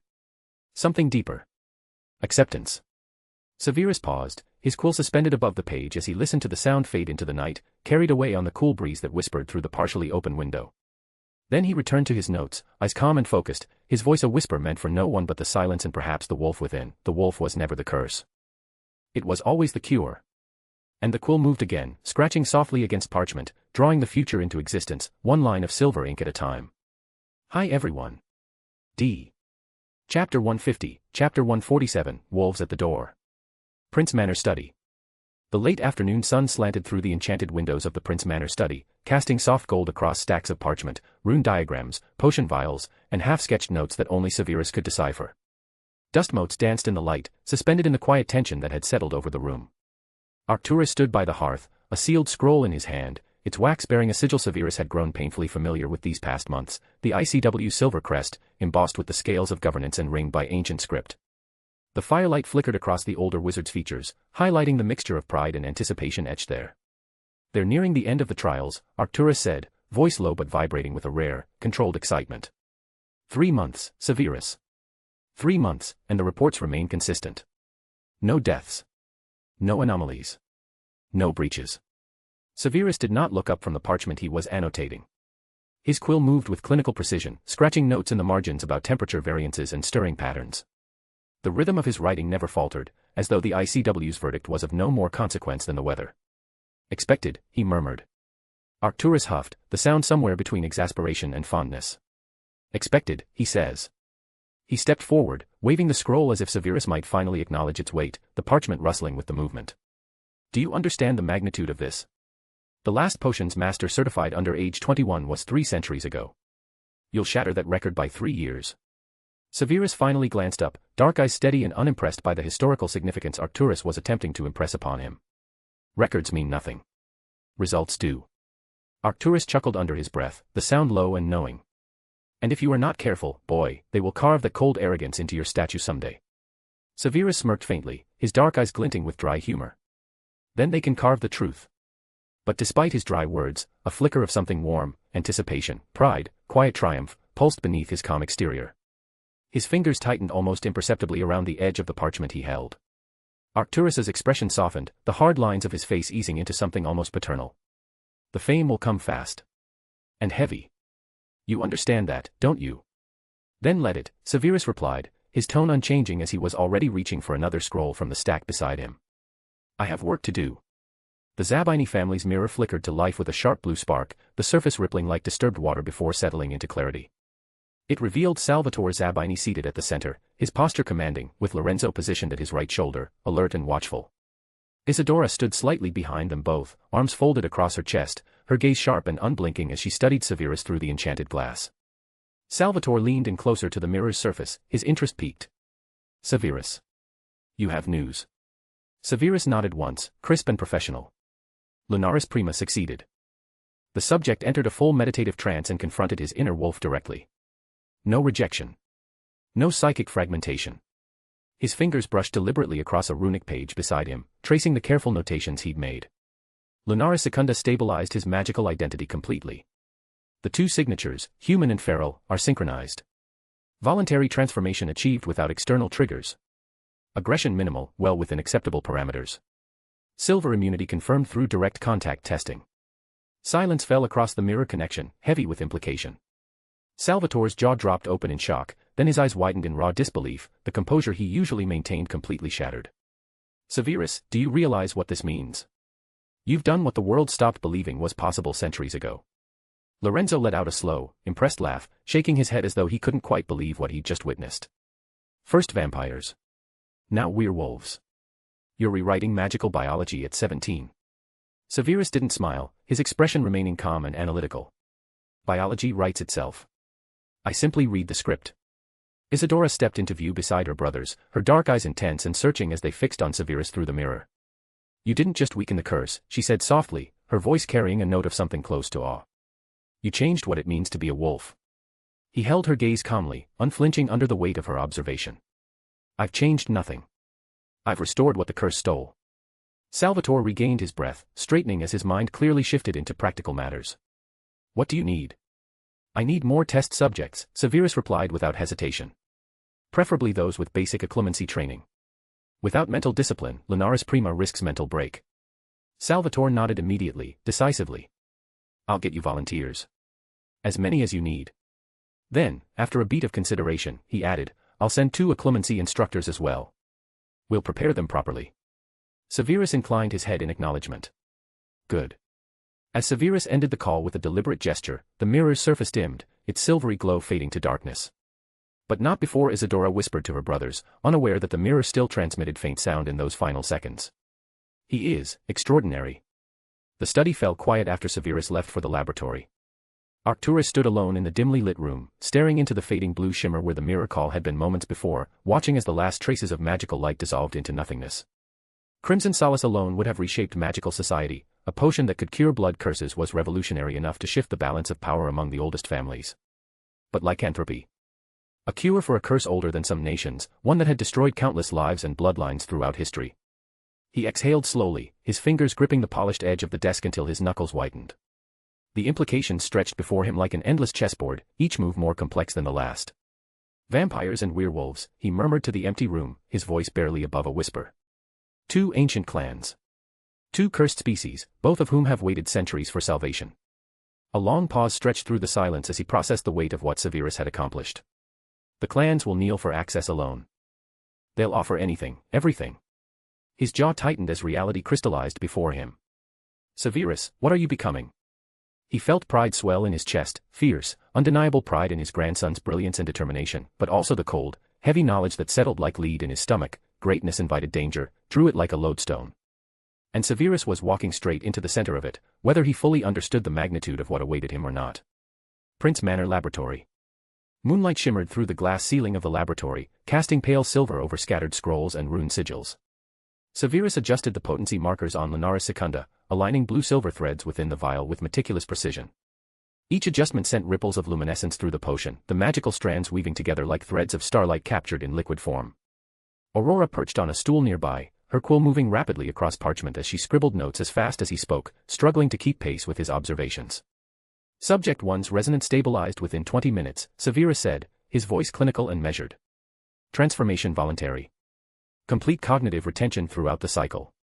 The wolf and man no longer compete for the same body, they coexist as one unified consciousness. Aurora's eyes sparkled with awe as she looked up from her notes. "At this rate, you'll have 2 cures ready before the ICW finishes testing the first. They're still debating procedural protocols while you're already producing results."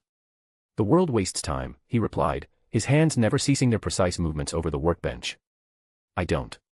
She paused, her quill hovering above the parchment as she watched him work with relentless precision. There was something different about him lately, something she couldn't quite define but could certainly feel in the air between them. "You're sharper," she observed quietly. "More focused.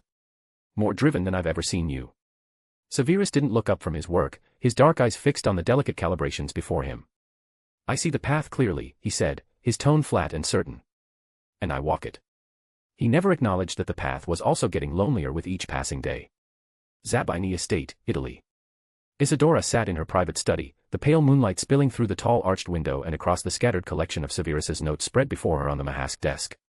Detailed diagrams of magical identity resonance lay interspersed with calculations of harmony thresholds, observations on trance states, and intricate theories on inner wolf bonding.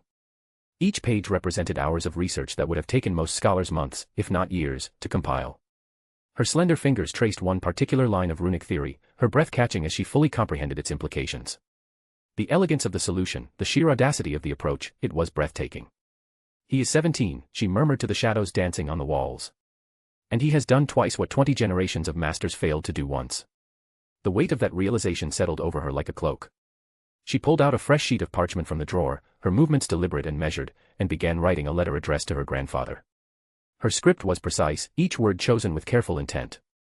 "Grandfather, Severus Shafik is not merely a prodigy. He is becoming a force that will define our era. We must remain aligned with him, not behind, not above, but beside. She set the quill down with a soft click against the inkwell and whispered to the quiet room, her voice barely audible above the crackling of the fire in the hearth. What else will he change? And in her chest, something both dangerous and wondrous began to stir, an emotion she couldn't quite name, somewhere between ambition and something far more personal. Prince Manor, late night.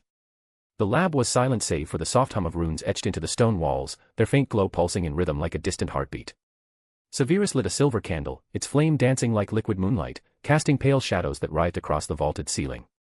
He placed 2 vials before him on the obsidian workbench. Lunaris Prima, silver, shimmering like starlit rain, its contents seeming to hold captured moonbeams that swirled with an ethereal luminescence. Lunaris Secunda, deep blue, streaked with moonlit veins that pulsed faintly, as if alive with some ancient power. Vampires walk in daylight, he whispered, his voice barely audible in the cathedral-like stillness. Wolves walk without chains. He lifted both vials, turning them slowly so the candlelight refracted across their surfaces, creating kaleidoscopic patterns of silver and sapphire that danced across his pale fingers. Let the world keep its trials and committees, he murmured, his tone edged with quiet defiance. I'm not done. Eva's voice materialized in his mind, soft and knowing, carrying the familiar note of amused exasperation. Eva, you intend to shock them again. He capped the vials with a decisive click, the sound sharp and final in the hushed space. Severus, yes.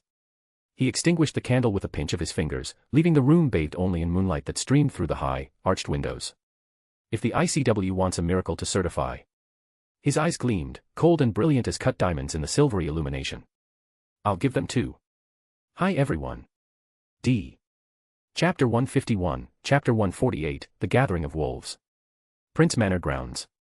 The morning fog clung to the manor lawns, drifting like pale smoke across the expansive grounds. Severus stood near the boundary wards, hands folded behind his back, his dark robes blending with the mist as the first wave of werewolves arrived.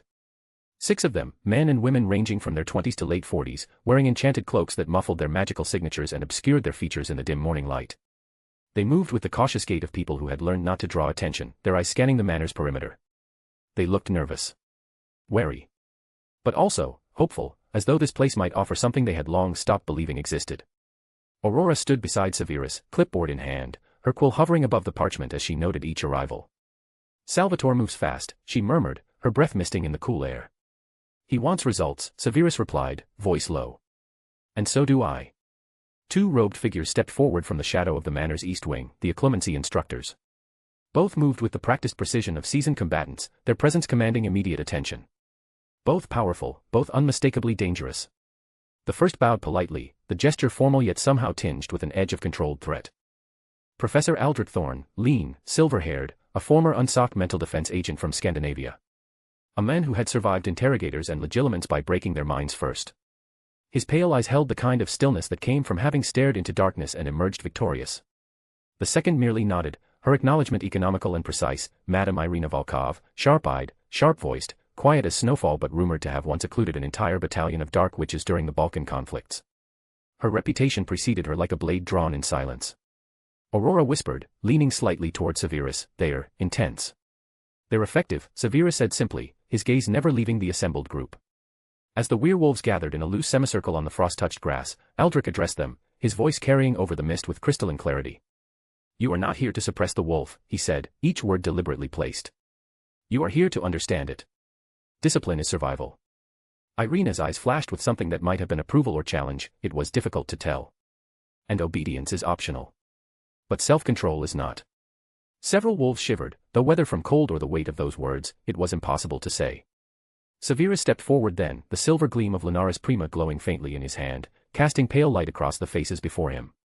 The wand seemed almost alive in the morning mist, responding to his intent. Your minds will be your battlefield, he said quietly, but his voice carried nonetheless, reaching each person standing in the fog. And your victory. They listened. Because something in his tone demanded it, not through force, but through the undeniable authority of someone who understood their struggle and refused to let them fail. The trials would begin at dusk. Prince Manor, East Wing balcony. From the shadows of the stone balcony, Arcturus Prince watched the training yard below, watched dozens of wolves beginning their occlumency drills, their movements still hesitant but growing more confident with each passing day. He watched Aldrich and Irina circle them like twin storms, their contrasting teaching styles somehow complementing each other perfectly as they corrected stances and reinforced mental barriers. And he watched Severus Shafik, his nephew, his heir, moving among them with calm authority that felt far older than his 17 years. The boy paused beside a struggling werewolf, murmuring something that made the man's shoulders relax before his mental shields finally snapped into place. Arcturus's jaw tightened. Crimson Solace. The potion that had revolutionized blood malediction treatment, creating ripples throughout the magical medical community. Lycanthropy trials. Controversial, dangerous, and yet somehow successful beyond anyone's wildest expectations. 2 cures in under a year. The world would not allow such a boy to remain free. Power like that drew attention, from those who would use it, from those who would control it, and from those who would destroy it rather than let it exist beyond their grasp. "What have you done?" Arcturus whispered into the cold morning air, his voice carrying equal measures of pride and dread. "And what will you become?" He gripped the balcony railing, his knuckles whitening against the ancient stone. Protection. Severus needed protection from those who would see him as either a tool or a threat. Stability. A foundation strong enough that even fame and scrutiny couldn't shake it.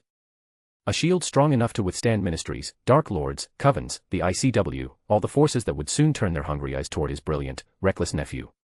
He needed an alliance, powerful, ancient, loyal only to family above all other considerations. There was only one. Eileen arrived in a swish of emerald robes, her hair pinned neatly in a style that spoke of careful morning preparation despite the early hour. Her eyes were sharp as always, but Arcturus could see the fatigue lingering beneath, the telltale signs of too many late nights bent over cauldrons and research notes. "You said it was urgent," she said, crossing the threshold and taking a seat in the high-backed chair across from his desk without waiting for an invitation. There was an edge of concern in her voice, barely masked by professional composure. Arcturus closed the door with a soft thump, the sound final in the quiet room. "It is. Sit." She arched a brow, a hint of dry amusement flickering across her tired features. "I am sitting." He moved to the sidebar where a tea service had been prepared, pouring 2 cups of Earl Grey with practiced precision, though he suspected neither of them would actually drink. Some conversations required the ritual more than the refreshment. "Eileen," he began, setting her cup before her and returning to his own seat, "the werewolf cure works." Her eyes widened, the exhaustion momentarily forgotten as hope flared bright and sudden. "You're certain?" "As certain as I am that the sun will rise tomorrow." The first subject survived both doses. Stable. Lucid. Able to transform at will without the loss of mental faculties. He let the weight of those words settle between them. Eileen's hands trembled slightly as they wrapped around her cup, seeking its warmth if not its contents. "My son, my brilliant boy." Pride and fear warred in her voice, both emotions equally fierce. Arcturus leaned forward, elbows on his desk, expression grave. "And that brilliance is precisely what will paint a target on his chest. Perhaps on his back as well." Eileen's expression shifted, the maternal pride draining away as the reality of his words sank in. "The ICW. It begins with them, yes. The recognition, the accolades, the inevitable publicity. But it won't end with them." He paused, letting her mind work through the implications she already knew too well. "Others will come. Those who want to control such genius. Those who want to exploit it. Those who want to ensure it serves their interests alone." He took a breath, steeling himself. "This is why I called you here, Eileen. We need to secure Severus's position in the world, politically and socially, before the world tries to secure him for themselves. Before he becomes a prize to be claimed rather than a person to be respected." Eileen's posture straightened, her spine going rigid with the bearing of her prince ancestry despite the common robes she favored for work. "What are you suggesting?" "A betrothal." Her breath hitched, not in surprise, but in dread. She had known this conversation might come eventually, but perhaps not so soon, not like this. To whom? Arcturus hesitated only a heartbeat, knowing the name would carry weight in a dozen different ways. The Zabinus. Eileen blinked, once, twice, processing not just the name but all its implications. Then slowly, deliberately, she set the still untouched tea aside on the small table beside her chair. "You want to bind my son to that family?" There was something unreadable in her tone, neither approval nor rejection, merely the careful consideration of a mother weighing her child's future. "They are powerful, wealthy, internationally connected, feared in the right circles, respected in all of them, and after Crimson Solace and now the werewolf cure, they owe him their future. Blaise Zabini's life, his mother's legacy, their family's continued prosperity. Their alliance will shield him where even the ICW cannot reach, where even the black name might fall short." Eileen looked away, her gaze drifting to the window where morning light was beginning to brighten, her lips tightening into a thin line. "Yes, on paper it is perfect. The strategic value alone," she trailed off. "But what?" Arcturus pressed, recognizing hesitation when he saw it. Silence stretched between them, heavy with unspoken concerns. Then Eileen spoke, her voice soft, reluctant, carrying the weight of a secret she had perhaps kept too long. Arcturus. I believe Severus has feelings for someone. Arcturus stiffened in his chair, every muscle going taut with sudden alertness. Who? Eileen exhaled slowly, as if releasing the words cost her something precious. I believe Severus and Aurora might be more than friends. The room fell silent. A long, heavy silence that seemed to thicken the very air between them. Arcturus stared at Eileen, his eyes narrowing first with sharp calculation, then gradually softening with something almost like concern, an expression rarely seen on the face of the Lord Black. If this is true, he said carefully, each word measured and deliberate, it complicates everything we've planned. Eileen nodded slowly, her hands twisting together in her lap, fingers nodding and unnodding in a nervous rhythm. He cares for her, Arcturus. Truly cares. And she looks at him like she sees the boy he never got to be, the one buried beneath all those layers of bitterness and survival. Arcturus leaned back in his chair, one hand rising to press against his temple where a dull ache had begun to throb. The weight of generations of House Black seemed to press down upon his shoulders. Severus, he whispered into the dim room, you impossible child, leaving chaos even in your heart, even in the simplest of things. Eileen lowered her gaze to the worn carpet beneath her feet, unable to meet her brother's eyes. So tell me, brother. Will you still approach the Zabinus with your proposal? Arcturus turned toward the window, his expression unreadable in profile. Below, in the moonlit garden, Severus stood alone, lifting a vial of Lunaris Prima up to catch the silvery light, his expression equally unreadable, caught between shadow and illumination. He closed his eyes against the sight, against the decision weighing upon him. We may not have a choice in the matter. Eileen flinched visibly at his words, her breath catching. You're going to bind him with a betrothal. Force his hand. Arcturus opened his eyes once more, now hard, decisive, the Lord of House Black fully present in his bearing. No. I will offer him the protection of one, the shield our name can provide. Nothing more, nothing less. He stood, his cloak sweeping dramatically behind him as he moved toward the door, every inch the patriarch of an ancient house. But whether he chooses love or survival. His voice dropped to barely above a whisper. His eyes darkened like storm clouds gathering. That is the question Severus must finally answer for himself. The candle on the desk guttered and blew out, plunging the room into darkness. Hi everyone. D. Chapter 152, Chapter 149, The First Moon Descends. Something electric hummed beneath the stones of Prince Manor. Not fear. Not excitement. Something stranger, the quiet tension of history bending, of invisible threads stretching taut across the fabric of what magic had always deemed impossible. Tonight, the underground testing chamber had been transformed into a moonlit temple, pale crystals lining the walls like frozen moonbeams, their surfaces catching and refracting the ambient magic, runic circles carved deep into obsidian floors, each line glowing with a faint silver luminescence, tables covered with Lunaris Prima vials arranged in precise geometric patterns, their contents glowing like captured starlight, pulsing in rhythm with some ancient celestial heartbeat. 15 werewolves stood in a disciplined line, tense shoulders betraying their anxiety, wary eyes tracking every movement, some wearing expressions of desperate hope, others masks of fear barely concealing the raw vulnerability beneath. Each had volunteered. Each understood the risk. Each carried the weight of every werewolf who would come after. At the far end of the chamber, Severus Shafik adjusted the final rune with steady, clinical precision, his fingers tracing the ancient symbols as though conducting a symphony only he could hear. Aurora stood beside him as naturally as breath, her presence not an intrusion but an extension of his work itself, anticipating needs before they arose. And they were being watched. By Aldrich and Irina, the occlumency teachers, their trained minds cataloging every detail, every gesture, every flicker of magical energy. By half a dozen Prince Manor ward sentinels, their hands never far from their wands, ready to contain any catastrophic failure. By Arcturus, silent as stone in the shadows, his dark eyes missing nothing, measuring everything. And from far across the sea, by invisible ICW surveillance threads whispering through the wards like gossamer spiderwebs, carrying information to a dozen different political factions waiting to see whether this night would change the world. The world had come to witness whether Severus Shafik could break a curse older than wizard society itself, whether one brilliant mind could accomplish what millennia of magical research had declared impossible. But the world also noticed something else, the way Aurora stood too close, her shoulder nearly touching his, how Severus didn't flinch when she touched his sleeve to redirect his attention, the way she murmured reminders as if she knew his thoughts before he voiced them, finishing half-formed sentences with the ease of long familiarity. To the trained observers, it painted a picture more intimate than any formal partnership should allow. Whispers traveled through the chamber, low and insidious. They're together, aren't they? Look how she fusses over him. He trusts her more than anyone else in the entire court. Arcturus heard the murmurs, each word landing like a stone in still water. His jaw tightened, but he kept his gaze forward, refusing to acknowledge the gossip swirling around them. Eileen heard them too, every syllable, every insinuation.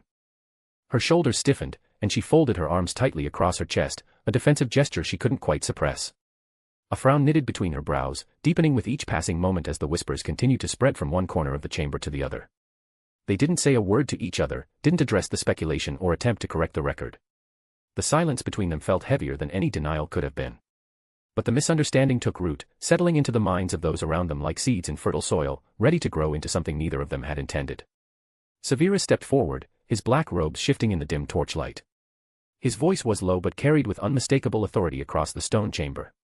Trial subjects. Tonight we begin Phase 1, Lunaris Prima. He lifted a vial between his long fingers. Moonlight seemed to ripple and swirl inside the glass, casting an ethereal silver glow across his pale features. This potion will not treat your body. It will treat your mind. You must face your inner wolf, confront it directly. If you run from it, if you flinch or retreat, you will fail. The werewolves gathered before him shifted uneasily, exchanging uncertain glances. A few wrapped their arms around themselves as if suddenly cold. Aurora stepped closer to the group, her expression warm and reassuring as she added gently. Remember your clemency lessons. Center yourselves. Find that quiet place within. Trust the anchor you've built over these past weeks. Severus shot her a sidelong glance, an expression that somehow managed to be half annoyance at the interruption, half gratitude for the encouragement, but he said nothing, his lips pressing into a thin line. From his position near the wall, Arcturus watched them both work in tandem, his jaw tightening with an emotion he couldn't quite name. Selim Dorn, broad-shouldered, scarred, only 22, stepped into the first runic circle, his boots scraping against the cold stone floor. The intricate patterns etched into the ground seemed to pulse with anticipation, waiting for the ritual to begin. He swallowed the shimmering Lunaris Prima, the liquid coating his throat like molten starlight, bitter and burning. His eyes fluttered shut as the potion took hold. Runes lit beneath his feet, silver light rippling outward in concentric waves that illuminated the darkened chamber. The ancient symbols blazed with otherworldly power, responding to the mixture of alchemy and blood coursing through his veins. For a moment, everything was peaceful. Selim's breathing steadied, his expression softening as if he had found some inner tranquility. Then his body jerked violently, muscles seizing. A snarl tore from his throat, feral, inhuman, the sound of a beast clawing its way to the surface. Aldrich swore, his weathered face going pale in the silver light. He's resisting, his mind splintering. The runes flared red, their gentle luminescence transforming into something angry and unstable. Selim screamed, clutching his head as the wolf tore at his humanity from within, shredding through memories and reason alike. His heartbeat spiked dangerously, visible as a frantic pulse at his throat. Irina rushed forward, her robes billowing behind her. We need to pull him out. Severus lifted a hand sharply, blocking her path with an outstretched arm. No. Aurora grabbed his arm, panic cracking through her usually composed voice. Severus, stop the trial, his mind is fracturing. If we disrupt the resonance now, he said coldly, his face carved from stone, he will tear himself apart on the next full moon. The transformation must complete, or it will destroy him from the inside out. Aurora snapped, voice rising in desperation. So you're gambling with his life? The room fell silent, save for Selim's ragged breathing and the ominous hum of destabilizing magic. It sounded like a lover's quarrel, fear and frustration and something fiercely protective woven through every syllable. Arcturus winced at the raw emotion in Severus's voice. Eileen's eyes widened in alarm, her hand instinctively reaching toward her son. But Severus didn't look at Aurora. He didn't acknowledge her concern or her presence at all. He looked only at Selim, whose body continued to convulse on the examination table, the red runes blazing like brands across his skin. And then he moved. Faster than the instructors could react, faster than Aurora could protest, Severus pulled a small silver capsule from the inner pocket of his robes, an auxiliary stabilizer, untested, theoretical, something he'd been developing in secret for weeks, and crushed it over the runes with his bare hand. A wave of deep blue resonance rippled outward, washing across Selim's trembling form like cool water over burning coals. Selim inhaled sharply, a desperate gasp that seemed to pull life back into his lungs. And the red runes softened to pale gold, their angry glow fading to something almost gentle. His heartbeat slowed to a steady rhythm. His breathing steadied, no longer the ragged panting of moments before. Finally, mercifully, his body stilled against the restraints. Severus lowered his wand, his expression carefully neutral despite the tension still vibrating through his frame. Aurora exhaled a tremor of relief, her shoulders sagging as the immediate crisis passed. Aldrich stared at the now stable subject, then at Severus. What did you just do? Stabilized his soul signature, Severus said calmly, as if he hadn't just performed experimental magic that could have killed them all. And proved something. Aurora stared at him, still shaken, her voice barely above a whisper. Proved what? That without at least level 2 occlumency, he said, meeting her eyes with cold certainty, Lunaris Prima is too dangerous. The mental barriers are essential for containment. He turned to Arcturus, his tone measured and professional. I was right. We need better trained subjects. Arcturus swallowed hard, pride and fear mixing in his gaze as he looked at his stabilized cousin on the table. A stabilized werewolf. He whispered, the implications dawning on him with terrible clarity. A soldier with no weakness. Merlin, help us. Aurora slumped against Severus's shoulder, exhaustion overtaking her. The adrenaline that had sustained her through the crisis was finally draining away, leaving her trembling and spent. Severus stiffened at the unexpected contact, his posture rigid and awkward, but he didn't pull away. After a moment's hesitation, he remained still, allowing her this small comfort. I told you, he murmured, his voice considerably gentler than it had been before, softer than perhaps anyone in the room had ever heard it. I am not going to let anyone die. From across the room, the scene did not go unnoticed. Eileen saw them, the intimate tableau of her son supporting the exhausted young woman, and immediately misread the situation, her eyebrows rising with maternal speculation. Arcturus saw them, his daughter leaning trustingly against the Snape boy, and cursed under his breath, his mind racing as he wondered how the hell he was supposed to propose a Zabini betrothal now. The political alliance he'd been carefully constructing seemed to crumble before his eyes. Even Aldrich leaned toward his wife and whispered, his tone colored with surprise, I didn't know they were involved. Irina nudged him sharply with her elbow, gesturing discreetly toward the pair. Well, look at them. And with each glance, each whispered comment, the misunderstanding deepened, spreading through the room like ripples across water. But Severus didn't notice the stares or the whispers. Aurora didn't care what anyone thought. Selim was alive, breathing steadily in his bed, and that was all that mattered. Hours later, another werewolf stepped forward. Mira Hale, small, quiet, with silver-streaked hair and eyes too old for her age. She had witnessed Marcus's transformation, had seen the impossible become real, and now stood before the same precipice with trembling hands but steady resolve. She breathed deeply, filling her lungs with the cool air of the chamber. Swallowed the Lunaris Prima, feeling the liquid silver slide down her throat like moonlight made tangible. Closed her eyes, bracing herself for the struggle Marcus had endured. This time, the runes glowed silver from the start, smooth, even, calm. No violent flares of red, no battle between wolf and cure. The magic recognized something in her, responded to it with an almost gentle embrace.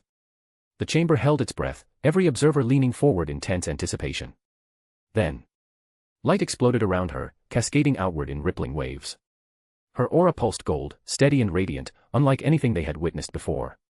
Where Marcus's transformation had been a hard-won battle, Myra's was an awakening. Myra's eyes opened, glowing amber instead of feral yellow, luminous with a warmth that spoke of humanity reclaimed. She whispered, voice trembling with emotion rather than pain.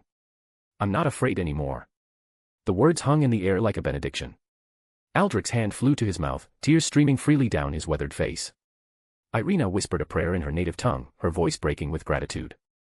Eileen gasped, her clinical composure finally cracking. Aurora's eyes filled with quiet awe, witnessing what she had hardly dared to hope for. And Severus gripped his quill so tightly his knuckles whitened as he logged the data with shaking hands, forcing himself to record what his heart could barely believe. A second success, he murmured, his voice hoarse with restrained emotion. Lunaris Prima shows 66% potential efficacy. No one moved. No one breathed. The world, in this chamber, through ICW surveillance threads, across the unseen horizon of their futures, shifted. Hi everyone. D. Chapter 153, Still Alive. Hey everyone. Sorry for vanishing on you all. Grinning face with sweat work's been crazy for the past couple of weeks, export scheduling and other stuff's been keeping me on my toes, and to be honest, it's been messing with my head. I didn't want to post anything half-baked just to keep you guys updated. I'm taking a tiny break from work to recharge because, let's be real, I'm burnt out woozy face. But don't worry, chapters are on the way, probably sometime next week. Huge thanks to everyone who stuck around despite the silence. Means a lot, seriously folded hands. Catch you soon. M. Chapter 154, Chapter 150, The Wolf Who Woke. Selim Dorn surfaced from the dark like a man clawing his way up through ice. At first, he didn't know where he was. The world came back in fragments, the cool press of linen beneath his cheek, the faint sting of potions on his tongue, the sharp smell of metal and herbs mingling in the air. Light stabbed at his eyes when he tried to open them, each flicker of brightness sending needles of pain through his skull. His throat felt raw, as if he'd been screaming for hours, the muscles tight and aching. He flinched, expecting chains. Expecting cold stone and iron shackles biting into his wrists. There were none. Easy, a calm voice said from somewhere to his left. You're at Prince Manor. Underground infirmary, not a dungeon. Try breathing before panicking, Dorn. Selim blinked against the blur, forcing his eyes to focus through the haze. Aurora's face swam into clarity beside him, her pale hair tied back in a loose knot, deep shadows of exhaustion carved beneath her eyes. Behind her, the taller, sharper silhouette of Severus hovered near the foot of the bed, a slate in one hand, quill poised in the other as if he'd been taking notes even while Selim was unconscious. Selim swallowed hard. His tongue felt thick and clumsy in his mouth. Am I alive? Severus said, his voice cutting through the fog in Selim's mind. And still cursed. For the moment. His tone was dry, clinical, but his eyes were intent, watchful in a way that suggested genuine concern beneath the detachment. You were under Lunaris Prima for far longer than projected. I need you to tell me everything you remember. Selim tried to push himself up, but his muscles shook in protest, weak and uncooperative. Aurora slid a hand behind his shoulders and helped him sit upright against the pillows. He flinched at the contact on instinct, then realized her grip was steady and supportive, not restraining. Not trapping him. How long was I under? He rasped, his voice barely more than a whisper. 4 hours, Severus replied, glancing down at his slate as if confirming the timeline. Your pulse crashed twice.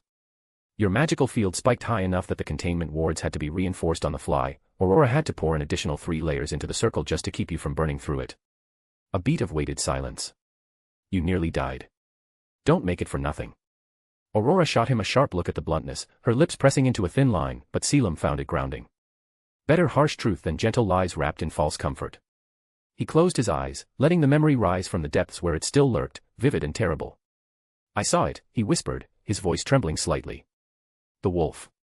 Severus took a step closer, his robes whispering against the stone floor. Describe. Selim's fingers curled in the blanket, gathering the rough fabric into his fists. His heart began to race, not with panic, but with the echo of something vast and wordless, like hearing thunder from a storm that had already passed. It was huge, he said slowly, each word carefully chosen. Bigger than I ever imagined I was. Silver fur. Not gray, not dirty, but clean. Like moonlight on snow. Pure. Its eyes were blue, the kind of blue you see right before dawn breaks. His throat tightened. The memory pressed against his chest, demanding to be spoken. He forced himself to continue. I always thought, he swallowed hard.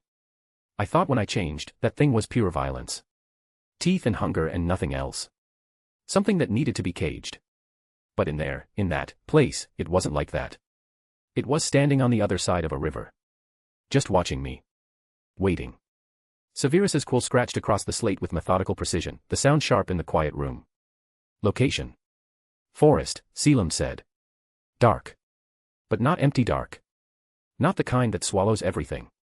There was light filtering through the canopy. The moon was above us, full and heavy.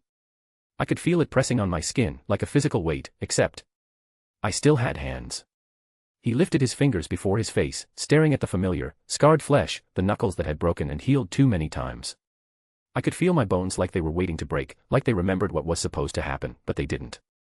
Not yet. Aurora's voice was gentle, barely disturbing the air between them. What did you feel? Selim forced himself back into the memory, though every instinct told him to retreat from it. The air had smelled of pine and cold water, sharp and clean in a way that made everything feel more real, not less. His lungs had burned with every breath, but not from running. From fear. From the weight of finally seeing what he'd been running from all these years. I thought the wolf hated me, he said quietly. I thought, every month, it was trying to tear me apart to get free. Trying to destroy everything I was just to exist. So I went in ready to fight. Ready to kill it, if I could. He let out a shaky laugh that held no humor. And it just stood there. Completely still. Like it had been waiting for me so long it forgot how to move. Like I was the one who'd kept it waiting. Severus's eyes narrowed slightly, his analytical gaze sharpening. Was it hostile at any point?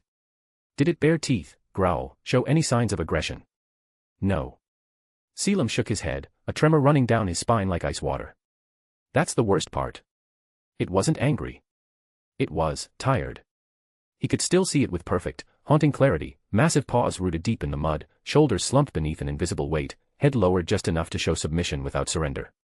Those blue eyes, bright as ice chips caught in sunlight, had locked on his with an intensity that stripped him bare. It kept flinching when I took a step forward, Selim whispered, his voice barely audible. Not backing away. Not running. But bracing. Like it expected me to hurt it. Like it had learned to expect pain. Aurora's hand tightened unconsciously on the edge of the mattress, her knuckles widening. Severus's voice was softer now, stripped of its usual clinical detachment, though his questions remained precise. Did it speak? Not with words. Selim pressed a palm over his chest, fingers splaying across his sternum where the sensation still lingered. But I could feel it. In here. Fear. Not of the moon. Not of hunters or silver or chains. Of me. He dragged in a breath, lungs constricting, eyes burning with unshed tears. I always assumed the wolf was trying to control me, he said hoarsely, the words scraping their way out. That it wanted to take my body and run and rip things apart because that's all it was, all it could be. Some mindless, violent thing. But when I stood there, and it looked at me with those eyes, all I felt was. The word stuck. Pain clogged his throat like a stone. Say it, Severus said, not unkindly. It was almost gentle. Terror, Selim choked out, the admission breaking something loose inside him. It was terrified. Not of dying. Of being forced to go mad. Again. Of not being allowed to stop. Of me making it hurt people when all it wanted was to rest. The forest had smelled of old blood and old howls. But under it all, there had been the reek of exhaustion, the kind that went all the way to the bone, that settled into marrow and sinew and refused to leave. The wolf had lowered its head, not in challenge, but in something close to shame. Recognition, perhaps. A plea written in the cant of its ears, the tremble of its haunches. It didn't try to attack. Severus asked, his voice carefully neutral. No. Selim blinked away the wetness in his eyes, throat working against the tightness there. It didn't want to hurt me. It wanted me to stop running from it. That was the feeling I got. Not words, but intent. Like an ache that had shape to it. He drew a shaking breath. It didn't want to control me. It wanted me to stay. To look at it. To accept that it was me. His voice cracked on the last word. Silence settled over the room, heavy as snow, muffling everything but the sound of their breathing. Aurora's breath left her in a quiet shiver.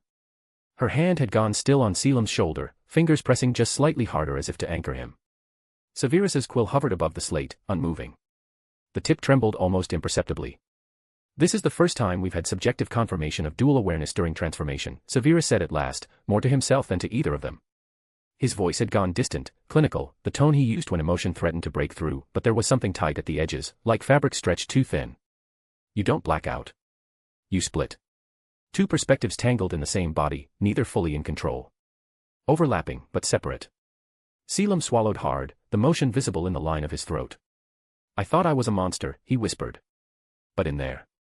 I was just. He squeezed his eyes shut, face crumpling. An animal. Tortured into madness. Month after month.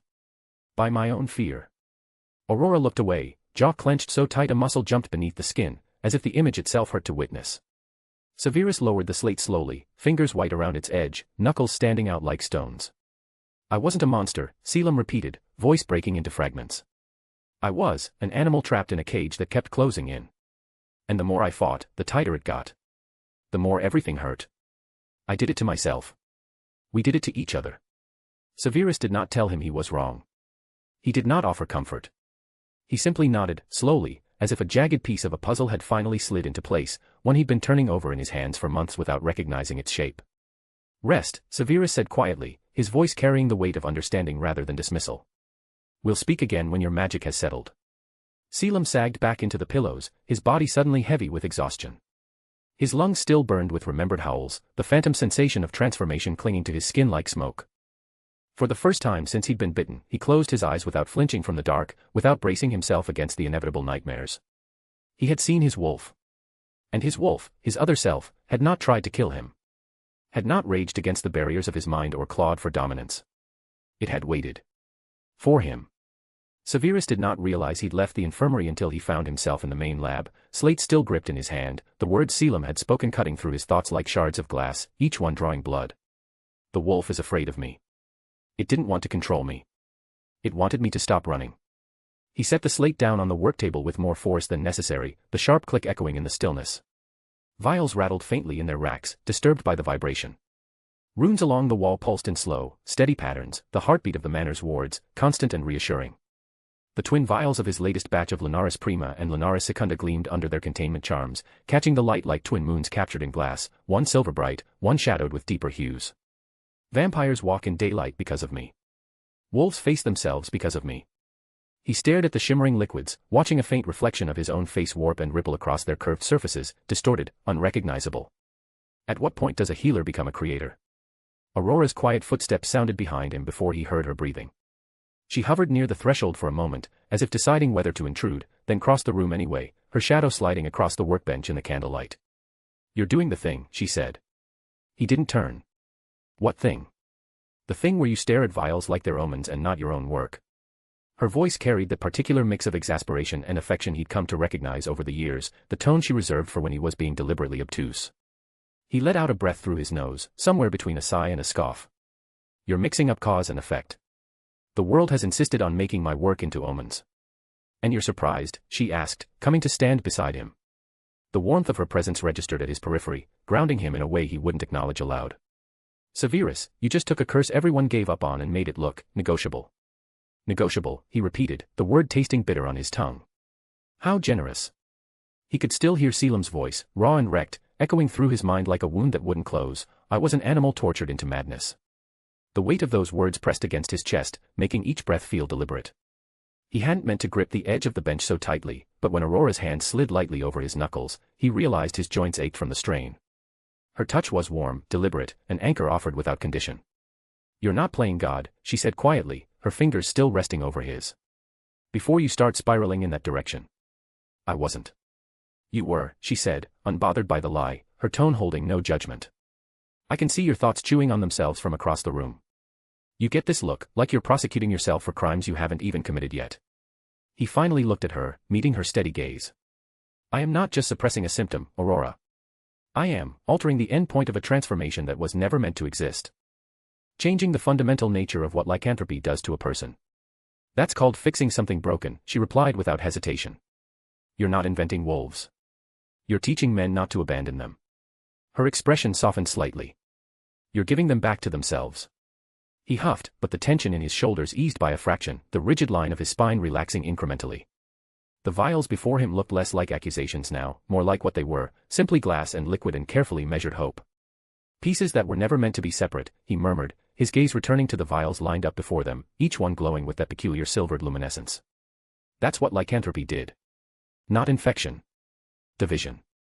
It split a self in half and let the halves shred each other once a month for the amusement of the moon. And you're putting them back together." Her thumb brushed once over his hand before she pulled away, suddenly aware of how long she'd lingered, how natural the contact had become. "You gave Lucian a way to walk under clouds without burning. You're giving Selim a way to look at himself without screaming." "Until I fail," Severus said, but the words lacked their usual sharpness, the bitter edge he typically wielded like a blade. "Until some ministry decides their leashed wolves were preferable to functioning people. Or until the ICW decides everything I do must be boxed and labeled and filed away in their archives of dangerous innovations. Then we'll deal with it," Aurora said simply, her voice carrying a certainty that allowed for no argument. "One result at a time. One wolf at a time. One bureaucrat at a time, if necessary." He glanced at her, something flickering in those dark eyes, and the corner of his mouth twitched upward. "We." She rolled her eyes, though warmth threaded through the exasperation. "Yes, Severus. We. You think I'm letting you have all the fun without me? Someone has to make sure you remember to eat while you're revolutionizing magical medicine." He didn't smile, not fully, but some of the darkness that had settled over him like a shroud retreated. Aurora felt it shift, that subtle loosening in his presence, the way his shoulders dropped fractionally from their defensive hunch, and for a moment she allowed herself to stand a little closer than was strictly necessary. Close enough to feel the warmth radiating from the nearby cauldron, close enough to catch the faint scent of bitter herbs and something distinctly him. From the doorway, unseen by either of them, Eileen watched for a heartbeat, Aurora's steady hand on her son's, Severus leaning unconsciously toward the only person who seemed to live at his side in the lab, who inhabited his workspace as naturally as the potion's ingredients themselves. The easy intimacy of it, the quiet partnership, spoke of something Eileen couldn't quite name but thought she recognized. She stepped back before either of them noticed her presence, misunderstanding tightening something uncomfortable in her chest, old memories stirring of another young woman who had once stood too close to someone she shouldn't have wanted. The werewolves departed at dusk, their sessions complete for the day, escorted back to their reinforced quarters elsewhere on the grounds to rest and process what they'd learned. The occlumency instructors followed shortly after, murmuring to each other in low, contemplative tones about resilience, about thresholds, and what it meant to stare down one's own mind, all its memories and monsters, and not shatter under the weight of it. The lab finally fell quiet, settling into the particular stillness that followed a day of intense magical work. Arcturus Prince waited until the last set of footsteps had faded down the corridor, until he was certain of privacy, before he stepped in, closing the door behind him with a soft but deliberate click. Severus was already cleaning instruments with methodical precision, his movements precise and economical, each gesture speaking of years of brewing discipline. The vials of Linares gleamed in their containment wards, silver-white and promising. His notes lay open on the work table, dense with new annotations written in his cramped, precise hand. "You nearly killed that boy," Arcturus said without preamble. Severus didn't look up from the array of crystalline vials arranged before him on the workbench. "He survived. Because you improvised a stabilizer on the spot and forced his magic to dampen before it tore his psyche apart." Arcturus's voice remained calm, measured even, but iron-threaded through every syllable. "You are clever, Severus. Exceptionally so. You are not, however, infallible." "No," Severus agreed, his hands never ceasing their methodical work as he sanitized each vial with precise, practiced movements. "I am not. Which is why I need more data." Arcturus snorted, the sound sharp in the quiet laboratory. Spoken like a true researcher. Not a healer. Severus set down the vial he'd been sanitizing with a soft clink of glass against stone and finally turned, his black eyes lifting to meet his uncle's gray. "I am both," he said evenly, his voice carrying a quiet conviction that belied his youth. "Or I am trying to be." Arcturus studied him for a long moment, taking in the pallor that came from too many long hours spent underground in dimly lit laboratories, the faint tremor still haunting his fingers from the magical exertion of the emergency stabilization, the tightly leashed focus that burned behind his eyes like banked coals. The boy looked older than his 17 years and, simultaneously, far too young to be reshaping entire categories of magic that had stood unchanged for centuries. "Crimson Solace is weeks away from full approval," Arcturus said slowly, choosing his words with care. "You realize that, yes? 3 months of ICW trials, almost complete now. Every whisper from Geneva, every correspondence I receive, says they will greenlight it. When they do, you will not just be Severus Shafik, troublesome prodigy and occasional headache to your family. You will be Master Shafik, the boy who changed the night for every vampire in the civilized world." "I am aware," Severus said, his brows arching faintly in that characteristic expression of his. "You have reminded me every third day for the past 2 months. And now," Arcturus went on, deliberately ignoring the mild sarcasm, "before the ink on that approval is even dry, before you've had time to properly savor your first triumph, you are moving to do the same with wolves." Severus said nothing. He didn't have to. The determination in his posture, in the set of his jaw, spoke volumes. Arcturus exhaled through his nose, a low sound of mingled pride and frustration, the eternal conflict of mentoring someone whose ambition matched, perhaps even exceeded, their considerable talent. "Bright stars burn fastest, Severus," he said quietly. "You have lit up 2 skies at once. Vampires. Werewolves. Do you understand how many eyes are on you now?" "I understand enough," Severus replied, his tone measured and cool. "The ICW watches. Ministries whisper. Families calculate. None of that changes what is necessary." Arcturus's gaze sharpened, the pale gray of his eyes turning steel hard. "The ICW is not merely watching. They are observing. Closely. Zabini channels confirm that Crimson Solace has been placed under a specialized oversight committee. I imagined they would try to cage it," Severus said, dismissive, barely glancing up from his notes. "They can cage the paperwork. They cannot cage understanding. You think that will stop them from trying to cage you?" For a heartbeat, the question hung between them, heavy with implication. Severus's jaw tightened, a muscle jumping beneath the pale skin. "I am not giving my light to anyone," he said, voice low, absolute, each word carved from stone. Arcturus stepped closer, the soft rustle of expensive robes the only sound in the stillness. He rested both hands on the edge of the work table, leaning in until their faces were level, until Severus had no choice but to meet his eyes. "You won't have a choice if they decide to take it," he said, equally soft, equally absolute, his voice carrying the weight of decades navigating political treachery. "The wolves are not the only ones hungry for you. ICW councils, ministries, darker forces still. You are becoming too valuable to leave alone." He straightened, drawing back to his full height, somehow seeming taller in the dim light.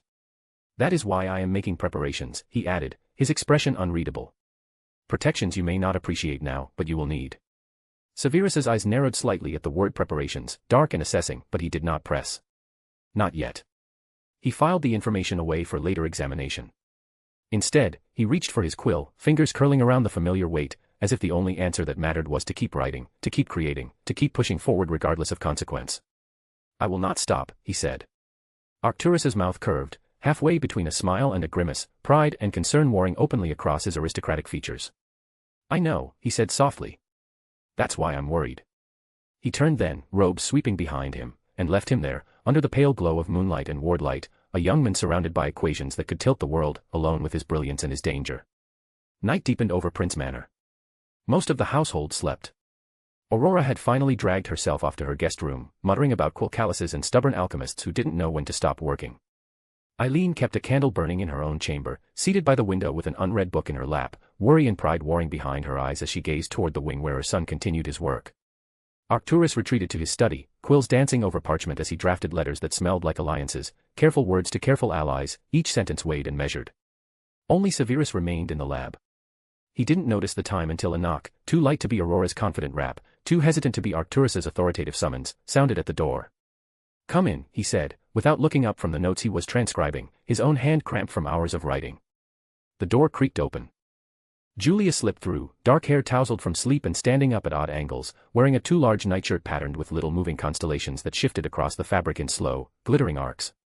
He hovered by the threshold for a second, bare feet uncertain on the cold stone floor, then padded inside, eyes drawn immediately to the soft glow in one corner of the room.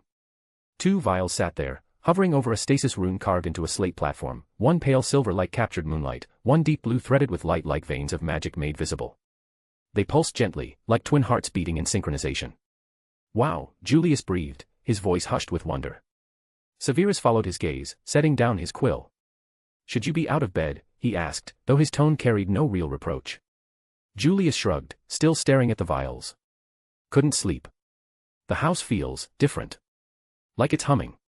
"That would be the wards adjusting to a dozen werewolves in the cellar," Severus said dryly, though he'd noticed the phenomenon himself, a low vibration in the manor's magical framework, like an instrument being carefully retuned. Julius's nose wrinkled. "They smell weird." "That would also be the werewolves." Julius edged closer to the vials, his bare feet silent on the cold stone floor, but stopped just short of the containment circle, instinctively respectful of the intricate lines carved into the stone. His eyes traced the silvery runes that glowed faintly in the candlelight. "Is that them?" he asked, voice hushed with a mixture of awe and curiosity. "The wolf potions." "Lunaris prima and Lunaris secunda," Severus confirmed, not looking up from his notes. "First moon. Second moon." Julius's eyes were big in the dim light, reflecting the amber glow of the twin vials. "Will this help people like the vampire candy did?" For a moment, Severus saw Lucian's careful bow before leaving the apothecary, the profound relief in his eyes when he'd understood what the blood substitute meant for his kind. The way the vampire had whispered, voice thick with emotion, "You freed us our dignity." Then he saw Selim, the young werewolf's voice cracking as he said, "I wasn't a monster. I was an animal tortured into madness." He reached out and ruffled Julius's hair, the gesture awkward but genuine, still unfamiliar with such casual affection after years of isolation. "If it works," Severus said quietly, his gaze returning to the shimmering potions, "it'll help them more." Julius smiled, small and earnest. "Good." He hesitated, shifting his weight from one foot to the other, then added, "I like that you're making things that help monsters." Severus raised a brow, turning to look at the boy properly. "You like monsters?" Julius nodded solemnly, with the kind of simple certainty only children possessed. "They're just people who had bad things happen to them, right?" Severus's throat tightened unexpectedly. He cleared it, looking away toward the darkened window. "Sometimes," he said, his voice rougher than intended. "Sometimes they're just people no one bothered to help." Julius nodded like that settled it, like the world's complexities could be understood in such straightforward terms. "Try to sleep," Severus added, making his tone firmer. "The wards will hum until dawn. You'll get used to it." Julius made a face, nose wrinkling in displeasure. "It's annoying. It's protection." "Still annoying," the boy muttered, but shuffled toward the door nonetheless. "Sev," he said, pausing at the threshold and glancing back over his shoulder. "Yes. Don't forget to sleep too," Julius said, trying to sound stern but mostly managing worried. "Aurora will yell at you. And she's scary when she's mad." A snort almost escaped Severus despite himself. "Duly noted." The boy grinned, satisfied, and vanished into the hallway, his footsteps fading up the stairs. Severus turned back to his workbench, to the vials that held such promise and such risk. The echo of Julius's words lingered in the quiet laboratory, settling into the spaces between his thoughts. Monsters. People no one bothered to help. He reached for his quill, dipped it in ink, and began to write. Across the ocean, under a different sky, Isadora Zabini sat at her escritoire, the lamplight turning her ink a rich mahogany. The carved rosewood desk had been a gift from her late grandmother, and she ran her fingers absently along its polished edge as she studied the document before her. The report lay open before her, delivered by one of the occlumency instructors her uncle had sent to Prince Manor.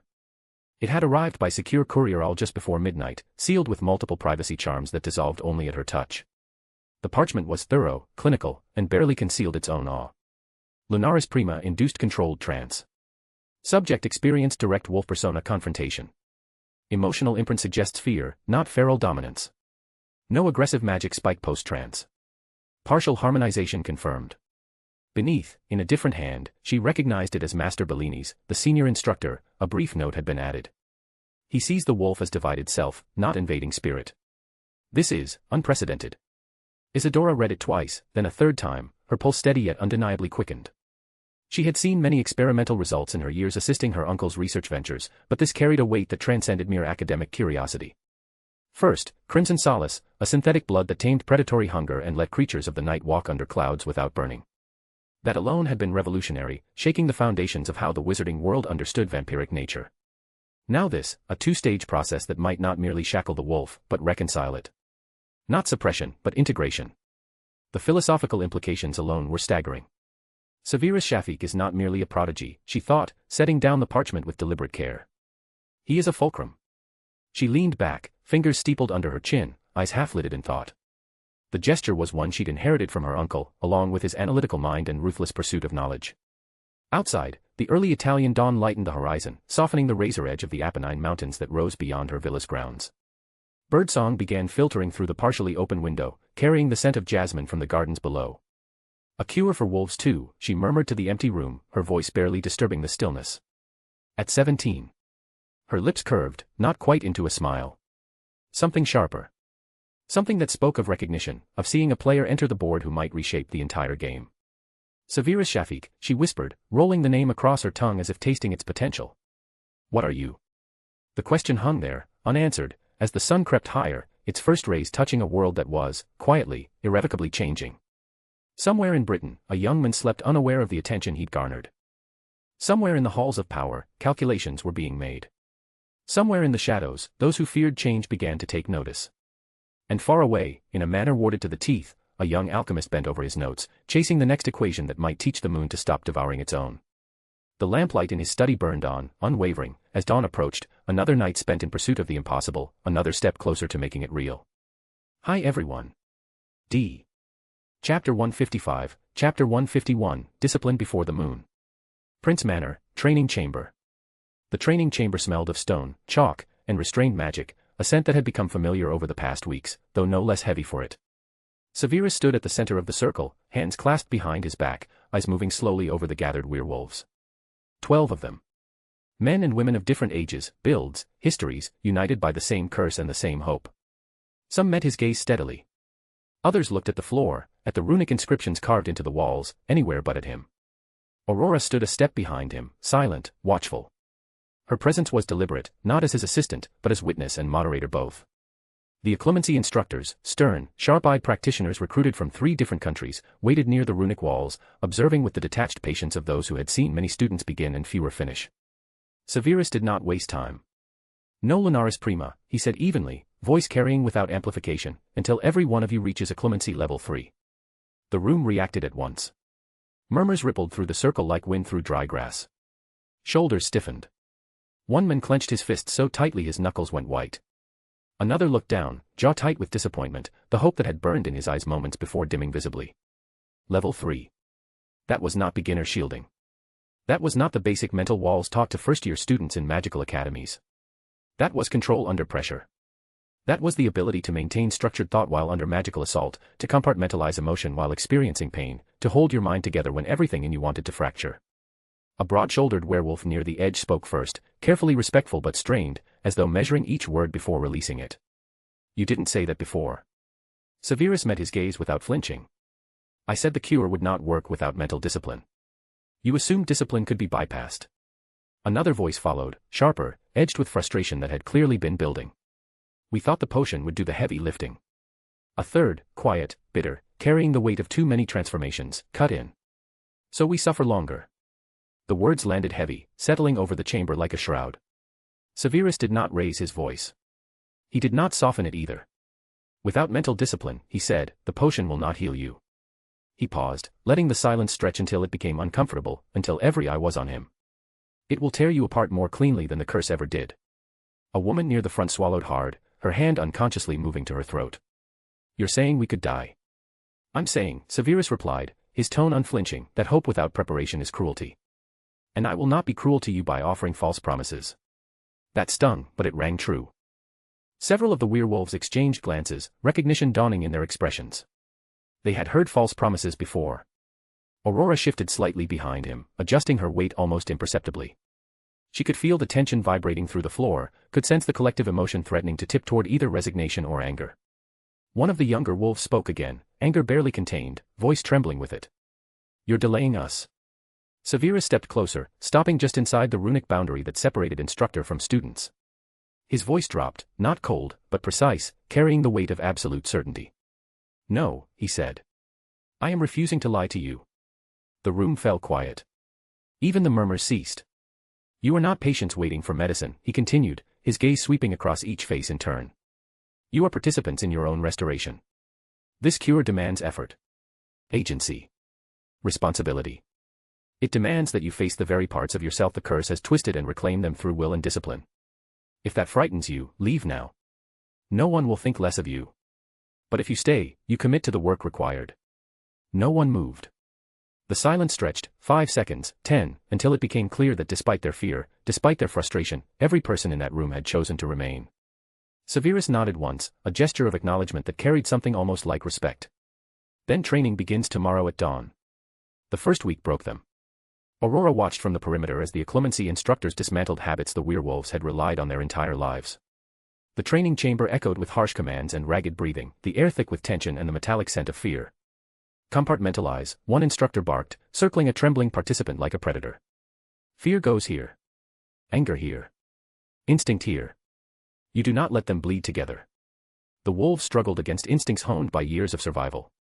Their minds had learned to merge emotion with reaction, it had kept them alive during transformations, helped them navigate a world that saw them as monsters. Now they were being asked to unlearn everything. A man collapsed on the 4th day, sweat-soaked, shaking, consciousness flickering like a guttering candle. Aurora surged forward instinctively, wand half-raised, healer's training overriding everything else. Severus's voice stopped her cold. No. She turned on him, incredulous. He's going to hurt himself. He's exhausted, Severus replied calmly, not moving from his position against the wall. Not dying. The instructors stabilized the men without magic, using mundane methods, water, cool cloths, steady voices. He woke an hour later, shaken, disoriented, but alive. More importantly, he chose to continue. The second failure came harder. A woman regressed during a fear recognition drill, the wolf rising too close to the surface. Claws tore halfway through her palm before she caught herself, gasping as she forced the transformation back. Blood hit the stone with soft, deliberate drops. Aurora felt sick, her stomach churning at the visible evidence of the internal war being waged. Severus observed from the shadows, expression unreadable. He did not intervene. He did not need to, the woman mastered herself, breathing through the pain until her hand was human again, albeit wounded. Later that night, in the corridor outside the training chamber, Aurora rounded on him. The torchlight cast dancing shadows across the walls, and somewhere distant, water dripped in a steady rhythm. You're treating them like soldiers, she snapped, her voice echoing off the stone. They're people. Severus leaned against the wall, eyes tired but sharp, observing her with that infuriating calm he wore like armor. Because the wolf is a battlefield. Her anger faltered, not gone, but redirected inward. She understood the logic even as she hated it. And what if some of them don't survive the training? He met her gaze steadily, unflinching. Then they would not have survived the cure. The words were brutal. Honest. Necessary. She wanted to argue, to find some flaw in his reasoning, but she couldn't. The potion would demand everything from them, if they couldn't face the wolf in controlled circumstances, they would be devoured by it when it mattered most. By the 5th week, one man quit. He packed silently in the small dormitory, movements deliberate and careful. His eyes were hollow but resolved, carrying the weight of a decision made after much deliberation. I can't do this, he told Severus, standing in the doorway with his meager belongings. I'd rather know the monster than face it. Severus inclined his head, a gesture of acknowledgement rather than dismissal. Then you've made the correct choice, for yourself.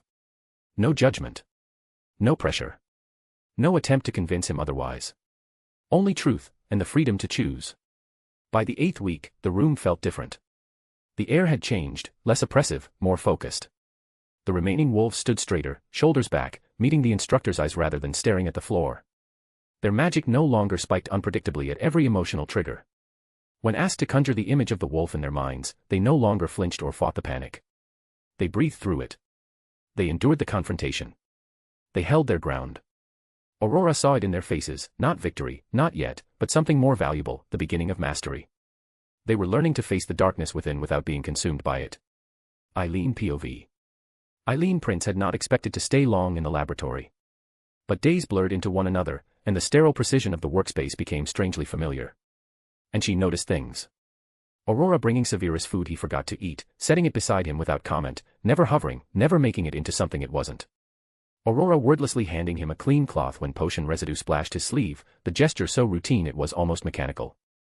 Aurora stepping in mid-sentence when she sensed his focus thinning, redirecting his attention with a seamless shift in topic, then stepping back just as smoothly when his concentration returned. She noticed Severus's trust. Not performative. Not the careful, measured trust he showed the rest of the world. Not guarded behind layers of sarcasm and distance. Instinctive. He let Aurora near dangerous bruise without so much as a warning glance. Let her stand beside him during unstable procedures that would have made most potions masters insist on protective distance. Let her argue with him, actually argue, not defer, and listened when she did. Eileen watched one evening as Severus leaned against a work table, eyes closed, shoulders rigid with exhaustion or pain or both, while Aurora stood close enough to touch but didn't. She simply counted his breaths in a low, steady murmur until the tremor in his hands faded and his breathing evened out. Something twisted in Eileen's chest, recognition, perhaps. Or regret. Later, in Arcturus's study, lamplight casting long shadows across shelves of ancient tomes, she said quietly. They're very close. Closer than friends, I think. Arcturus did not look up from the parchment in his hands, though his fingers stilled for just a fraction of a second. How close, he asked, his tone carefully neutral. Eileen hesitated, choosing her words with care. Not improper. But intimate. In ways that matter.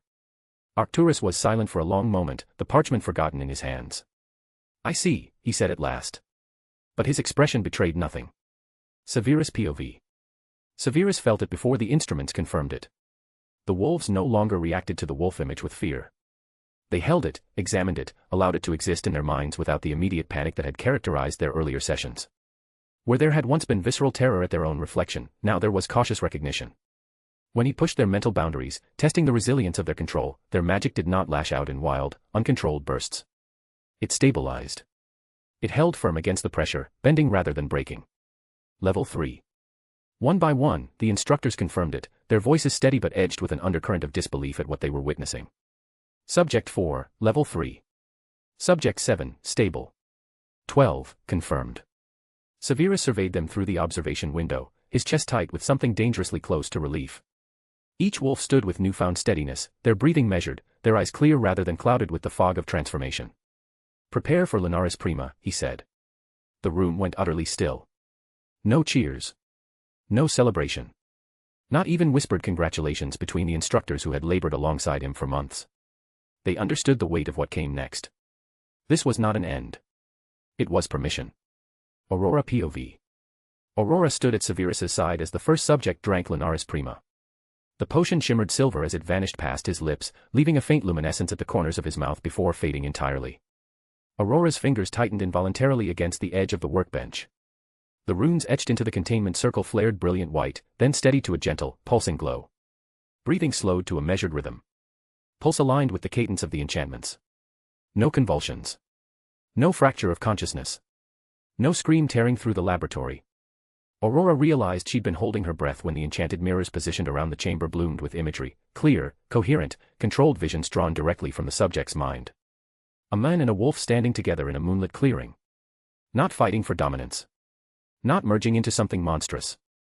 Acknowledging one another as parts of a unified whole. Aurora exhaled shakily, the sound barely audible in the hushed room. Severus watched the readings with absolute focus, his dark eyes tracking every fluctuation in the runic indicators, every shift in the mirror's reflections. Then he said softly, almost reverently, as though afraid to disturb the fragile balance they'd achieved, proceed to Lunaris Secunda. The second potion followed, administered with steady hands despite the weight of the moment. And the harmony held. No one spoke for a long moment. The only sounds were the quiet hum of sustained enchantments and the subject's even breathing. Then the subject opened his eyes, calm, lucid, whole, and met their gazes with an expression of profound relief.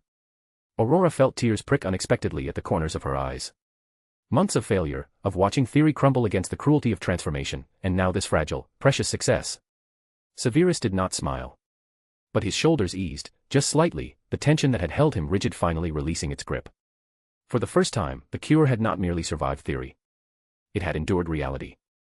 The moon had not yet risen beyond the laboratory windows.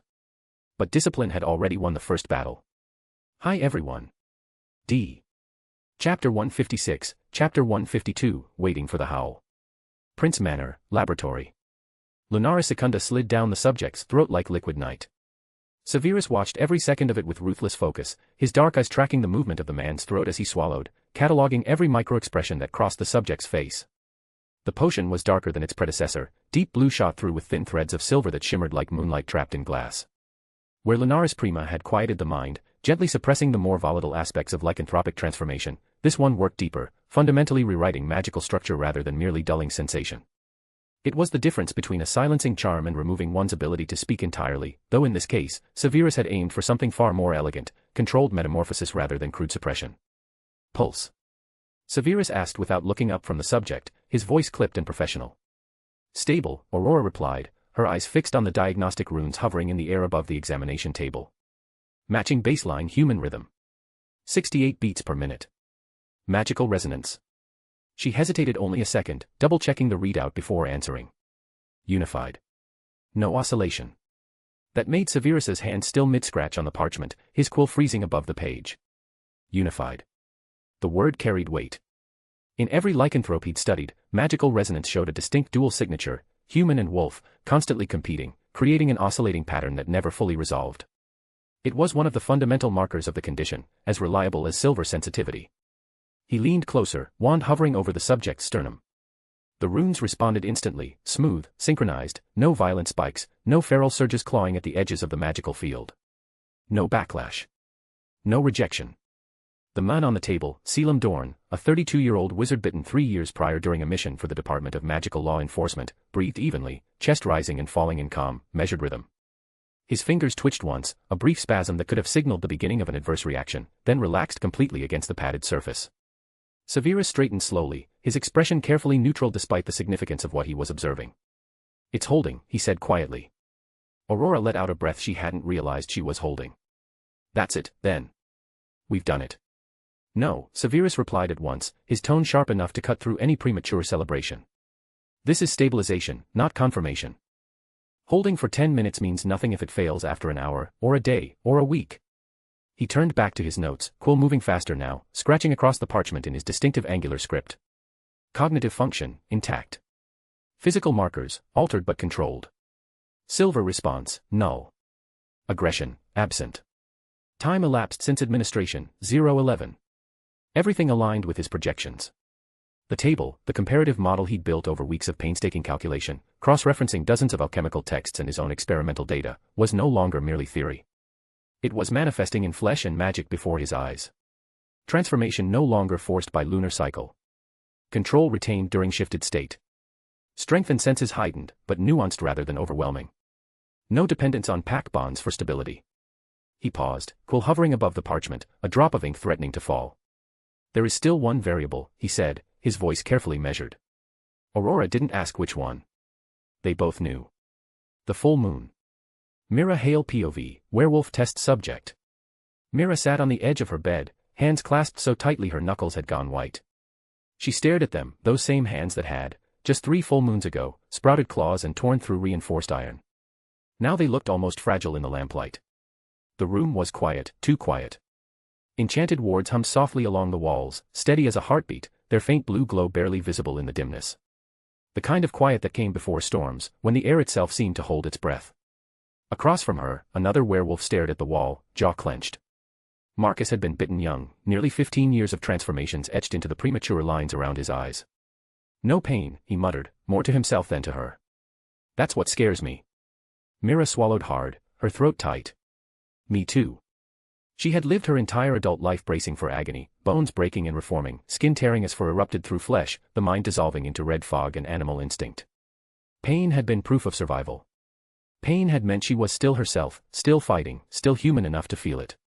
Now there was nothing. Just the faint residue of Shafiq's potion in her veins, cool and strange. Hope, yes. Relief. A terrifying sense of lightness, as if gravity itself had changed and she might float away into something unknown. What if the moon comes, she whispered, voicing the fear that had been circling her thoughts like a vulture, and it takes everything back. The other wolf didn't answer at first.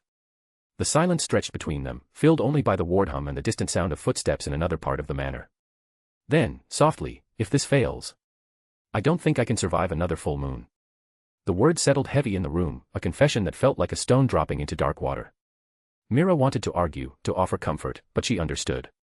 She felt it too, that razor's edge they all balanced on, where hope and despair were separated by a single night's outcome. Somewhere in the manor, several floors below them, Severus Shafiq worked relentlessly in his laboratory, but here, among the people whose lives balanced on his equations and innovations, waiting was the cruelest part. Arcturus POV. Arcturus stood by the window, hands clasped behind his back, watching the moonrise inch closer with each passing night. The silver light crept earlier across the horizon each evening, a celestial clock marking time he could not afford to waste. Behind him, Eileen poured tea neither of them touched. The delicate clink of porcelain against porcelain was the only sound in the study for a long moment, a brittle punctuation to the silence that had settled between them. He hasn't slept properly in days, she said quietly, her voice barely above a whisper. Aurora makes sure he eats. That's about the only concession he allows.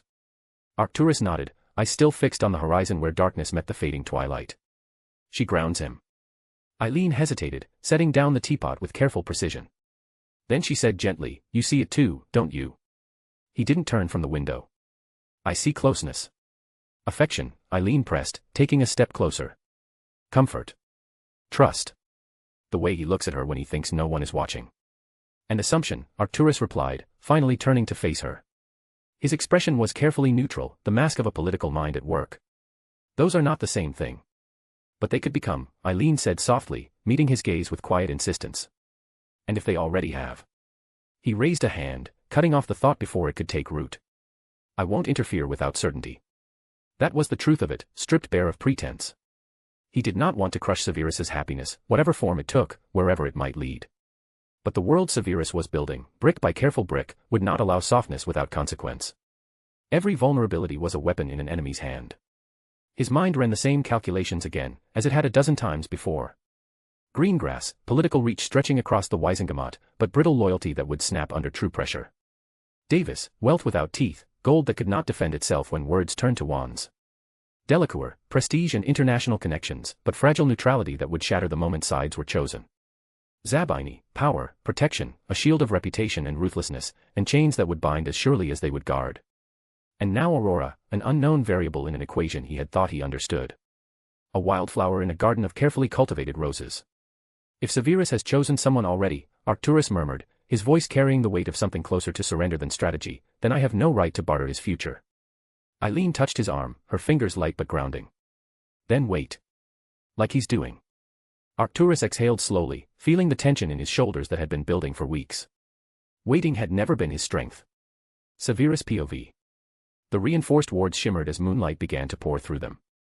Silver light, filtered, measured, unforgiving, crept across the stone floor in geometric patterns dictated by the protective enchantments. Each beam carried the moon's full power, yet controlled, channeled through layers of runic containment. Severus stood before the instruments, eyes flicking from rune to rune, chart to chart. The monitoring equipment he'd spent weeks calibrating glowed with soft amber light. Heartbeats appeared as steady lines on the parchment scrolls, their rhythm unchanging.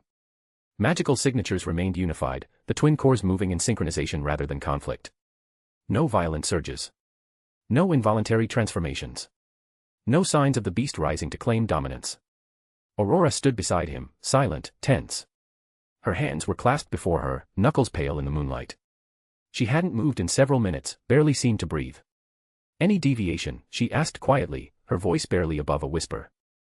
None, Severus replied, his tone carefully neutral even as his gaze remained fixed on the readings. Minutes stretched. Each one felt simultaneously too long and too short. The moon climbed higher, its light intensifying within the ward-contained space. This was it, the final test. If harmony held under lunar pressure, the curse would break. Not suppressed. Not delayed. Not managed through potions or temporary solutions. Broken. Completely, permanently broken. Severus's fingers curled slowly at his sides, the only outward sign of the tension coiling through his frame. For the first time since beginning this work, he felt something dangerously close to fear. Abraxas Malfoy POV. Britain, hidden estate. Abraxas Malfoy hated walking these halls. They smelled of old magic, blood-soaked stone, and inevitability. The torches lining the corridor burned with sickly green flames that cast writhing shadows across the walls, making the serpentine carvings seem to move and breathe. Each step echoed in the oppressive silence, a countdown to judgment. He entered the chamber with his head bowed, platinum hair falling forward to shield his face, every instinct screaming at him to flee. His hands trembled slightly at his sides, though he kept them carefully still. The assembled Death Eaters parted wordlessly to let him through, their masks glinting in the dim light like the skulls they were meant to evoke. "My lord," he said carefully, his voice barely above a whisper. Voldemort did not turn. He stood before the great window, a silhouette against the storm-darkened sky beyond, his serpent Nagini coiled at his feet. "Speak." Abraxas swallowed, his throat dry as parchment. "The ICW trials for Crimson Solace have concluded. Successfully." He forced himself to keep his voice steady, professional, as if reporting routine intelligence rather than the dismantling of their carefully constructed alliances. A ripple passed through the gathered Death Eaters. Several shifted their weight. One, Dalahov, perhaps, drew a sharp breath. Lucius stiffened where he stood among the inner circle, his pale face carefully blank, though Abraxas could see the tension in his son's shoulders. Abraxas continued, voice tight. "A press conference has been scheduled. 1 week from now. Production is already prepared. The Prince family and the Zabinus are waiting." He paused, weighing each word. "They have the distribution networks ready to deploy within 48 hours of approval." Silence. Heavy. Suffocating. Then Voldemort spoke, voice soft as a blade drawn slowly from its sheath. "How many?" The question hung in the air like an executioner's axe. Abraxas forced the words out, each one tasting of ash and defeat. 85% of vampire support will be lost. Only the most sadistic covens will remain loyal. The ones who prefer the hunt to convenience. The rest. He trailed off, knowing Voldemort understood the implications. Voldemort turned at last. His red eyes gleamed in the darkness, not with rage, but with calculation.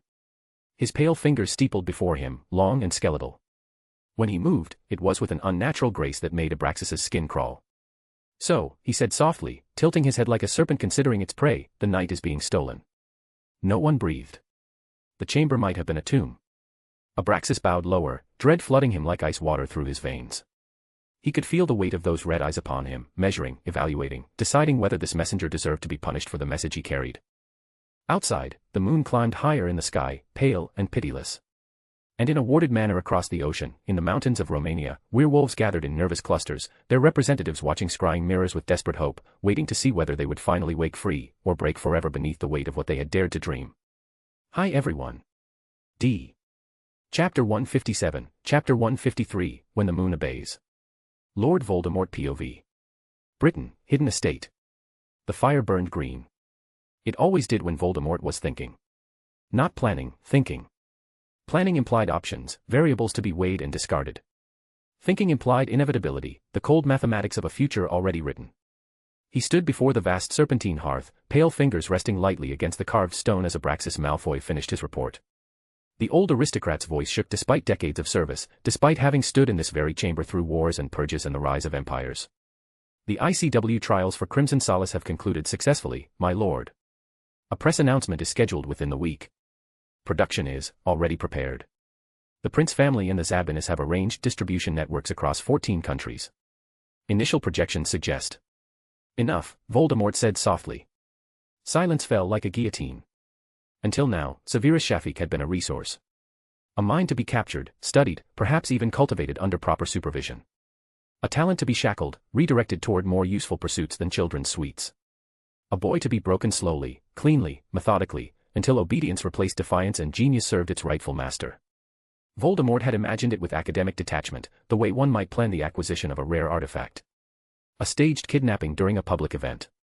A mercenary attack blamed on foreign radicals, perhaps disgruntled potion merchants. A slow, careful demonstration of what happened to families who resisted destiny, who thought ancient bloodlines could shield them from consequence. But the attack had failed. And then Arcturus Prince had done something irritating. He had locked the door. Not with panic, not with the desperate flailing of lesser men. Not with noise, not with public declarations or dramatic gestures. With precision. Wards layered on wards, each one older and more vicious than the last. Allies placed like chess pieces across a board Voldemort had thought he controlled. Protections ancient, continental, merciless, the kind forged in blood oaths and century-old debts. Voldemort had felt the shift then, had frowned slightly, the way one did when a piece failed to move where expected, when the board revealed patterns previously hidden. Still, Severus remained a pawn. A protected pawn, perhaps, but ultimately insignificant in the greater game. Until Crimson Solace. Until vampires, his vampires, decades of carefully cultivated dependence, had walked away. No riots in the streets. No betrayal speeches or dramatic confrontations. Just silence. Covens withdrawing their interest without explanation. Contracts dissolving overnight, ancient agreements rendered suddenly obsolete. 85% of his vampire support rendered irrelevant by a sweet, by crystallized moonlight that fed without enslaving. A child's confection that had accomplished what diplomacy and warfare could not. Voldemort turned slowly from the fire. His inner circle stood frozen in their appointed places, Lucius Malfoy pale and calculating, Bellatrix trembling with barely restrained violence, Rookwood watching with the sharp calculation of a man trying to anticipate which way the wind would blow. He is no longer a pawn, Voldemort said at last. His voice was calm, measured, almost conversational. Which terrified them all. He has interfered with inevitability. He has undone leverage that took centuries to cultivate, alliances built on blood and hunger and necessity. Bellatrix stepped forward, eyes alight with fanatic devotion. My lord, give the word and I will. No. She stopped instantly, as though struck. Killing him quickly would be a mercy, Voldemort continued, each word precise and final. And mercy teaches nothing. Mercy allows others to imagine they might survive similar transgressions. He lifted his wand, not to cast, but to punctuate thought, a conductor's baton directing an orchestra only he could hear. Severus Shafik will die, he said, conversationally, as though discussing the weather or the price of potion ingredients. But not yet. Not quickly. First, the world must learn what happens when prodigies forget their place, when brilliant children mistake protection for invincibility. His eyes gleamed, cold and ancient and utterly devoid of human warmth. He will be made an example so exquisite, so thorough, so perfectly crafted, that the next brilliant child will choose obscurity over mastery.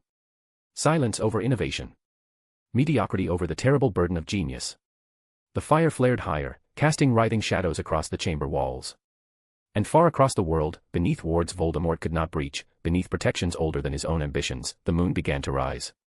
Severus POV. Prince Manor, subterranean chamber. The instruments screamed. Only briefly. Needles leapt across their dials, runes flared silver-white along the chamber walls, and the magical resonance monitors surged as moonlight pierced the reinforced glass of the chamber ceiling, filtered through 3 layers of enchanted crystal, measured by precision arrays, unforgiving in its intensity. Severus did not blink. He had prepared for chaos. For bones twisting and snapping as bodies reshaped themselves. For screams that would echo through stone corridors. For wards slamming into overload and failing catastrophically. Instead, the readings stabilized. Heart rates elevated sharply, then leveled to something approaching normal. Magical signatures expanded outward in rippling waves, then aligned with the lunar frequencies in an unprecedented synchronization. The wolves stood. Breathing hard, chests heaving with exertion.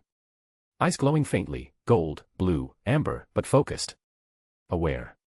Human. One of them, Selim, the youngest of the test subjects, raised his hands slowly before his face. His fingers elongated, skin darkening as claws formed halfway, sharp points extending from his nail beds before stopping. Stopping. He stared at them in disbelief, his expression a mixture of wonder and terror. I can, stop, he whispered, his voice hoarse but unmistakably his own. Severus's quill scratched furiously across parchment, documenting every detail with clinical precision. No celebration. No relief. Only confirmation. The most violent force in their lives had not vanished. It had listened. They gathered in the aftermath room, wrapped in enchanted blankets that hummed faintly with warmth, steam rising from cooling skin still flushed from transformation.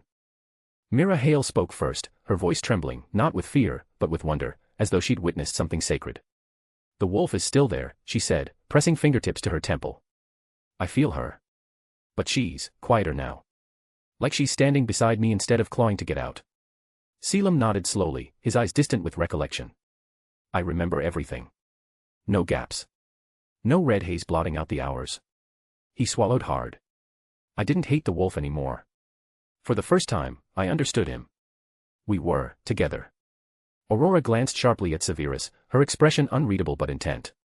Severus leaned forward slightly, asking softly, "Did you feel bloodlust? The urge to hunt, to kill?" "No," Selim said firmly, meeting his gaze. "Only strength. And control. They were mine to wield." Mira pressed a hand to her chest, over her heart. "It didn't leave me," she said, almost reverently, as if confessing a truth she barely believed herself. "It stood beside me. Like a companion." Something loosened in Severus's chest, a tightness he hadn't fully acknowledged until it began to ease. Not triumph. Recognition. Severus nearly collapsed an hour later. Not dramatically, no grand fall or cry of alarm, just a subtle sway as he reached for another ingredient, a faltering step she caught instantly. Aurora shoved a potion vial into his hand, her grip firm. "Drink. Now." He obeyed without argument, which alone told her how depleted he truly was. She checked his pulse with practiced fingers, then glared at the dark circles shadowing his eyes like bruises. "You're running on fumes and stubbornness." "I'm functional," he muttered, though his voice lacked its usual bite. "You're insufferable," she shot back, and then, quieter, with reluctant affection threading through her exasperation, "and brilliant. And you don't get to die tonight. Not on my watch." She sat beside him as he sank heavily against the workbench, his spine curved with exhaustion. "You know," she said dryly, though her tone softened, "I'd do this even if you were unbearable." He huffed weakly, the ghost of a smile touching his lips. "You do. Regularly." It was not romantic. It was survival, the kind born of trust forged in crucibles, of two people who understood what it meant to carry impossible burdens. But from the doorway, partially obscured by shadow, Eileen watched, misunderstanding blooming quietly, painfully, in the silence of her heart. Arcturus Prince stood behind the observation glass, hands clasped firmly behind his back, his posture rigid with the weight of what he was witnessing. He watched werewolves walk beneath the silver moonlight that should have driven them mad. Calm. Lucid. Free. Not cured beasts stripped of their nature. Whole people, integrated and complete. "This cannot be hidden," he murmured, his voice barely audible in the silent observation room. No one answered. Because no one could disagree with the truth hanging heavy in the air. Severus had not merely brewed a potion, another remedy to be shelved alongside dozens of others. He had shifted the axis of power in their world. Once revealed to the wider magical community, alliances would not be requested through careful negotiation, they would be forced, demanded, seized by those who understood what this meant. And Arcturus, for the first time in decades of careful political maneuvering, did not know how to shield his family from the dangers that accompanied such profound success. The manor slept, its ancient stones settling into the quiet hours before dawn. The wolves rested, exhausted but peaceful after their first controlled transformation. The moon moved on its eternal path across the sky. Severus sat alone in the lab, lamplight turned low to preserve his strained eyes, parchment spread before him on the scarred workbench. He wrote one line in his precise, controlled script. Phase 1, complete. Not success. Not victory. Complete. Eva's voice hummed softly through the workshop, warm with an emotion algorithms shouldn't carry. "You didn't just cure them. You gave them continuity." Severus set the quill down carefully, ink still glistening wetly on the parchment. "They always had it," he said quietly, his voice rough with exhaustion and something deeper. "The world just never listened." Outside, beyond the laboratory walls, a wolf howled into the fading night. Not in pain. Not in rage. But steady. Controlled. Whole. And for the first time in recorded magical history, the full moon passed without blood. Hi everyone. D. Chapter 158, Chapter 154, When the World Speaks. The morning arrived without ceremony. Dawn filtered through the reinforced windows of Prince Manor in pale, cautious bands, catching on rows of cleaned glassware laid out to dry. The laboratory smelled faintly of antiseptic charms and old parchment, no lingering moonlight, no volatile magic. Just order. Just routine. Severus Shafiq stood at the central work table, sleeves rolled to his elbows, methodically rinsing the last of the crystal vials used during the previous night's full moon trials. His movements were precise, economical, born from years of meticulous practice. Every piece was inspected under the soft morning light, cleaned with deliberate care, and set down in perfect alignment with the others. If his hands trembled at all from exhaustion or the weight of anticipation, it was too subtle for even the keenest observer to notice. A soft chime echoed through the warded air. Severus paused, water still dripping from the vial in his hand. The sound was not local, not the familiar resonance of manor wards or laboratory alerts, but international, carrying with it the distinctive pitch of formal communication across continents. He turned slowly, setting down the vial with measured control, as a rectangle of parchment shimmered into existence above the worktable. It hovered for a heartbeat, suspended in the charged air, before settling with unexpected weight into his waiting palm. It was heavier than it should have been. Heavier than mere parchment had any right to be. The seals were unmistakable, each one a declaration of authority and significance. The sigil of the Potioneers' Council, etched in layered gold that seemed to shift in the morning light. The crest of the Magical Species Regulation Division, precise and severe in its geometric perfection. And beneath them both, embossed so deeply it could be felt through the parchment itself, pressed into the very fibers like a brand, the Registry of Master Potioneers, a mark reserved exclusively for names that endured centuries. Severus did not move for several seconds. He simply stood there, feeling the weight of history in his hands, his breath steady but shallow. Then he read. Once.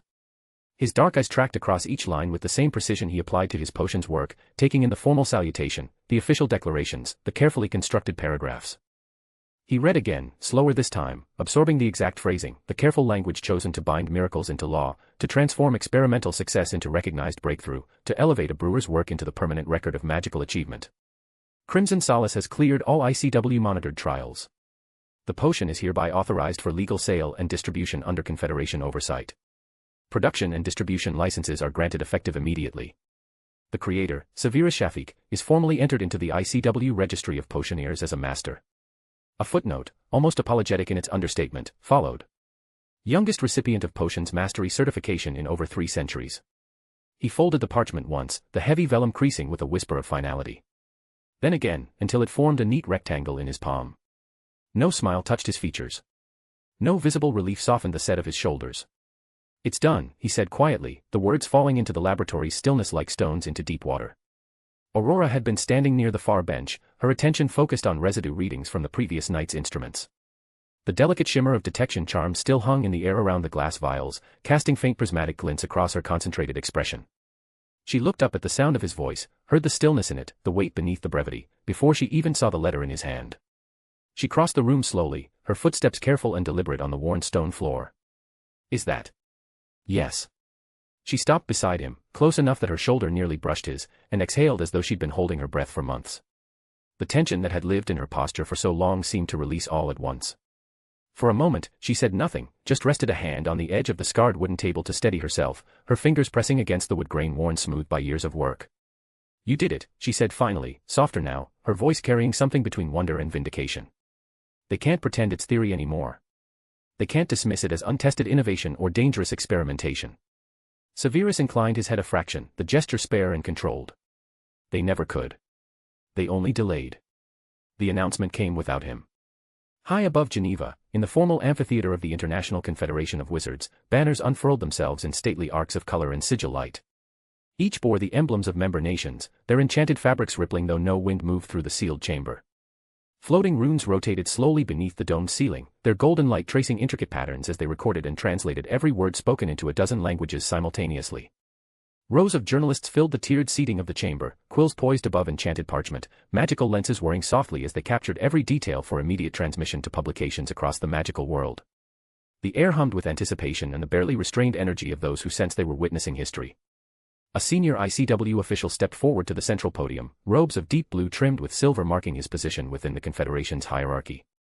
His voice magnified by ancient charms woven into the very stones of the amphitheater. Following the completion of all mandated trials, the Confederation formally recognizes Crimson Solace as the first successful synthetic blood stabilizer in modern magical history. A ripple passed through the room, a collective intake of breath, the scratch of quills accelerating, the intensification of camera charms. The official continued, measured and careful, each word chosen with diplomatic precision.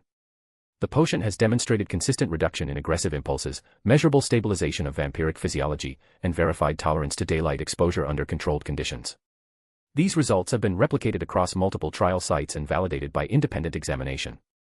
Charts bloomed into the air around him, data without drama, precise and undeniable.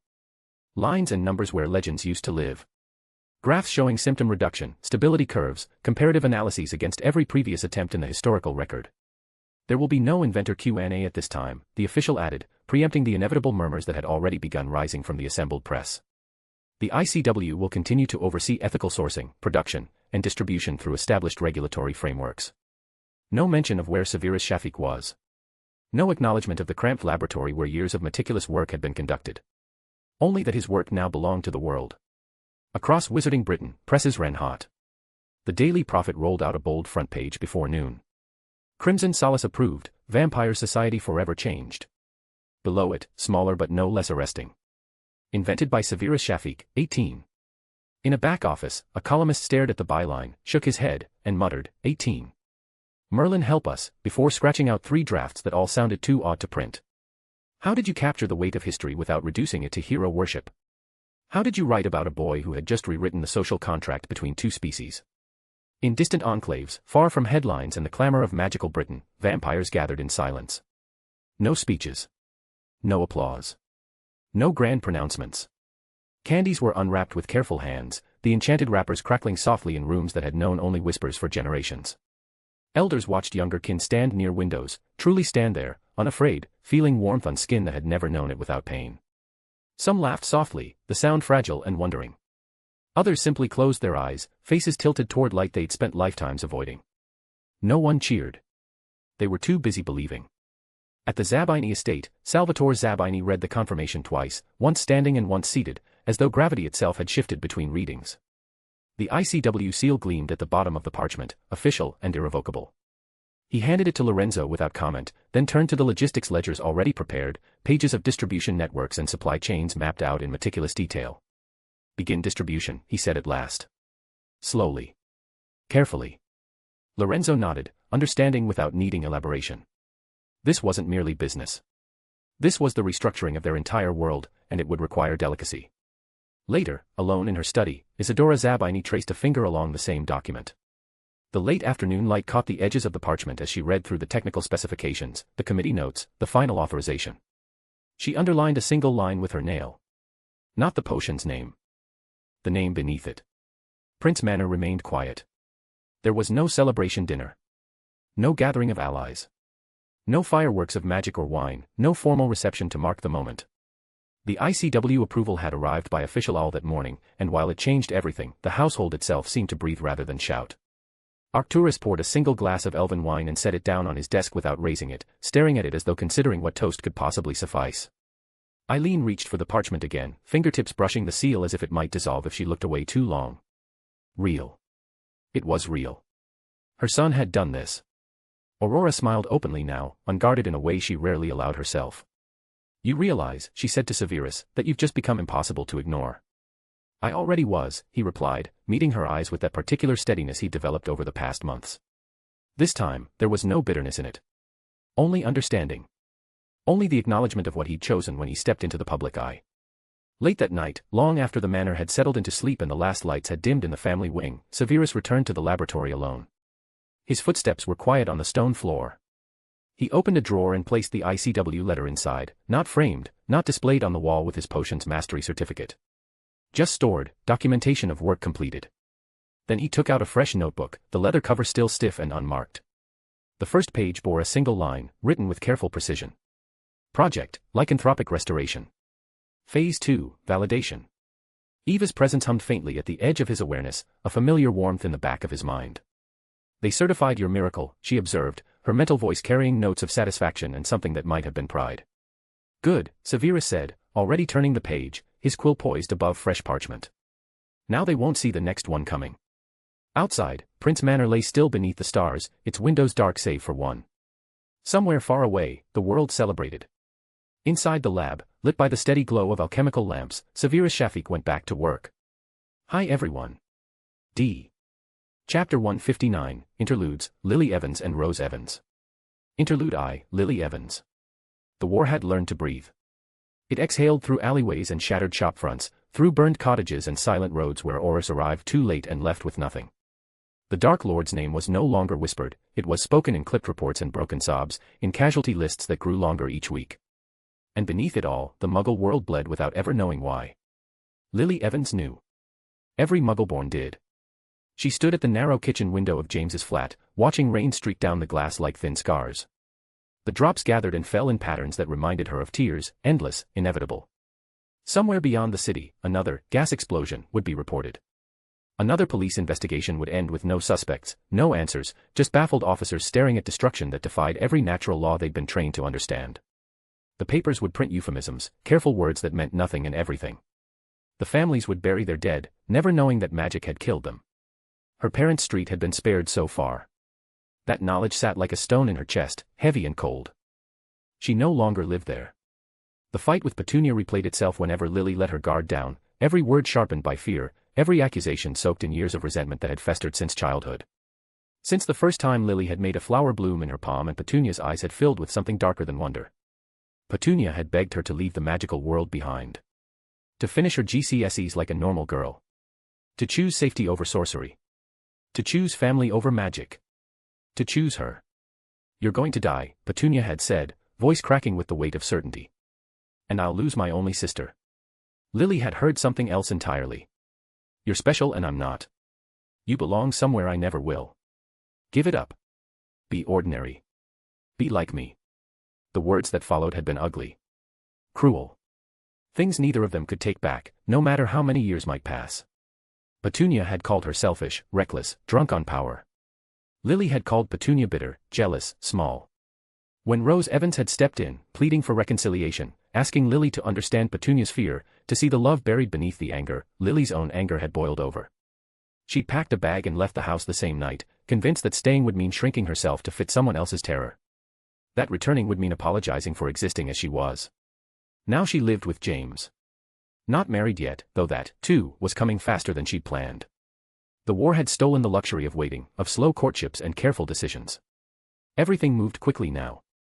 People married between battles, had children before the ink dried on their wedding certificates, built lives in the narrow spaces between one attack and the next. James had finished his Auror training with grim determination, the easy confidence he'd worn at Hogwarts tempered into something harder, sharper. And the day he proposed, his hands had shaken just slightly, betraying the fear he tried so hard to hide. They were planning the wedding now, between patrol schedules and order meetings, in stolen hours that felt both precious and absurd. The Potter Manor was still half ruined from Voldemort's attack that had killed Charles and Doria Potter, James's parents, gone in minutes, their ancestral home left gutted and scarred.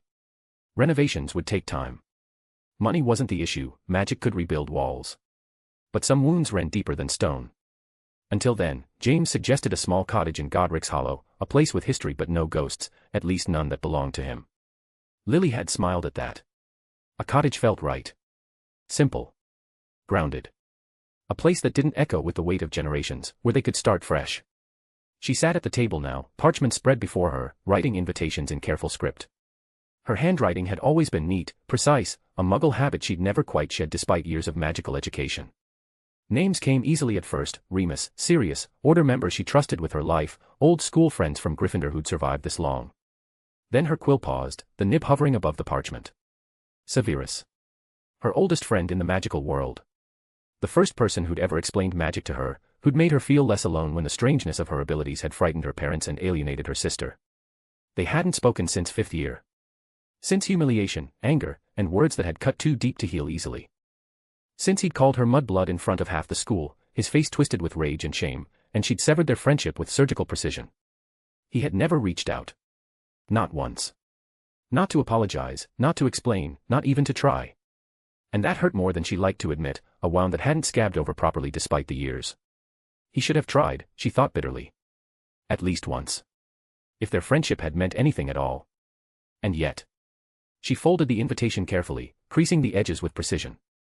Even unopened, the parchment felt heavy with history, weighted with everything unsaid between them. He deserved an invite. At the very least. Not because they were friends, they weren't, not anymore. But because once they had been. Because he'd been the first. Because some part of her still remembered the boy who'd sat with her by the river and promised her she wasn't strange, just magical. Her eyes drifted to the newspaper James had left on the counter, folded open to a headline she'd already read 3 times. Crimson Solace approved by ICW.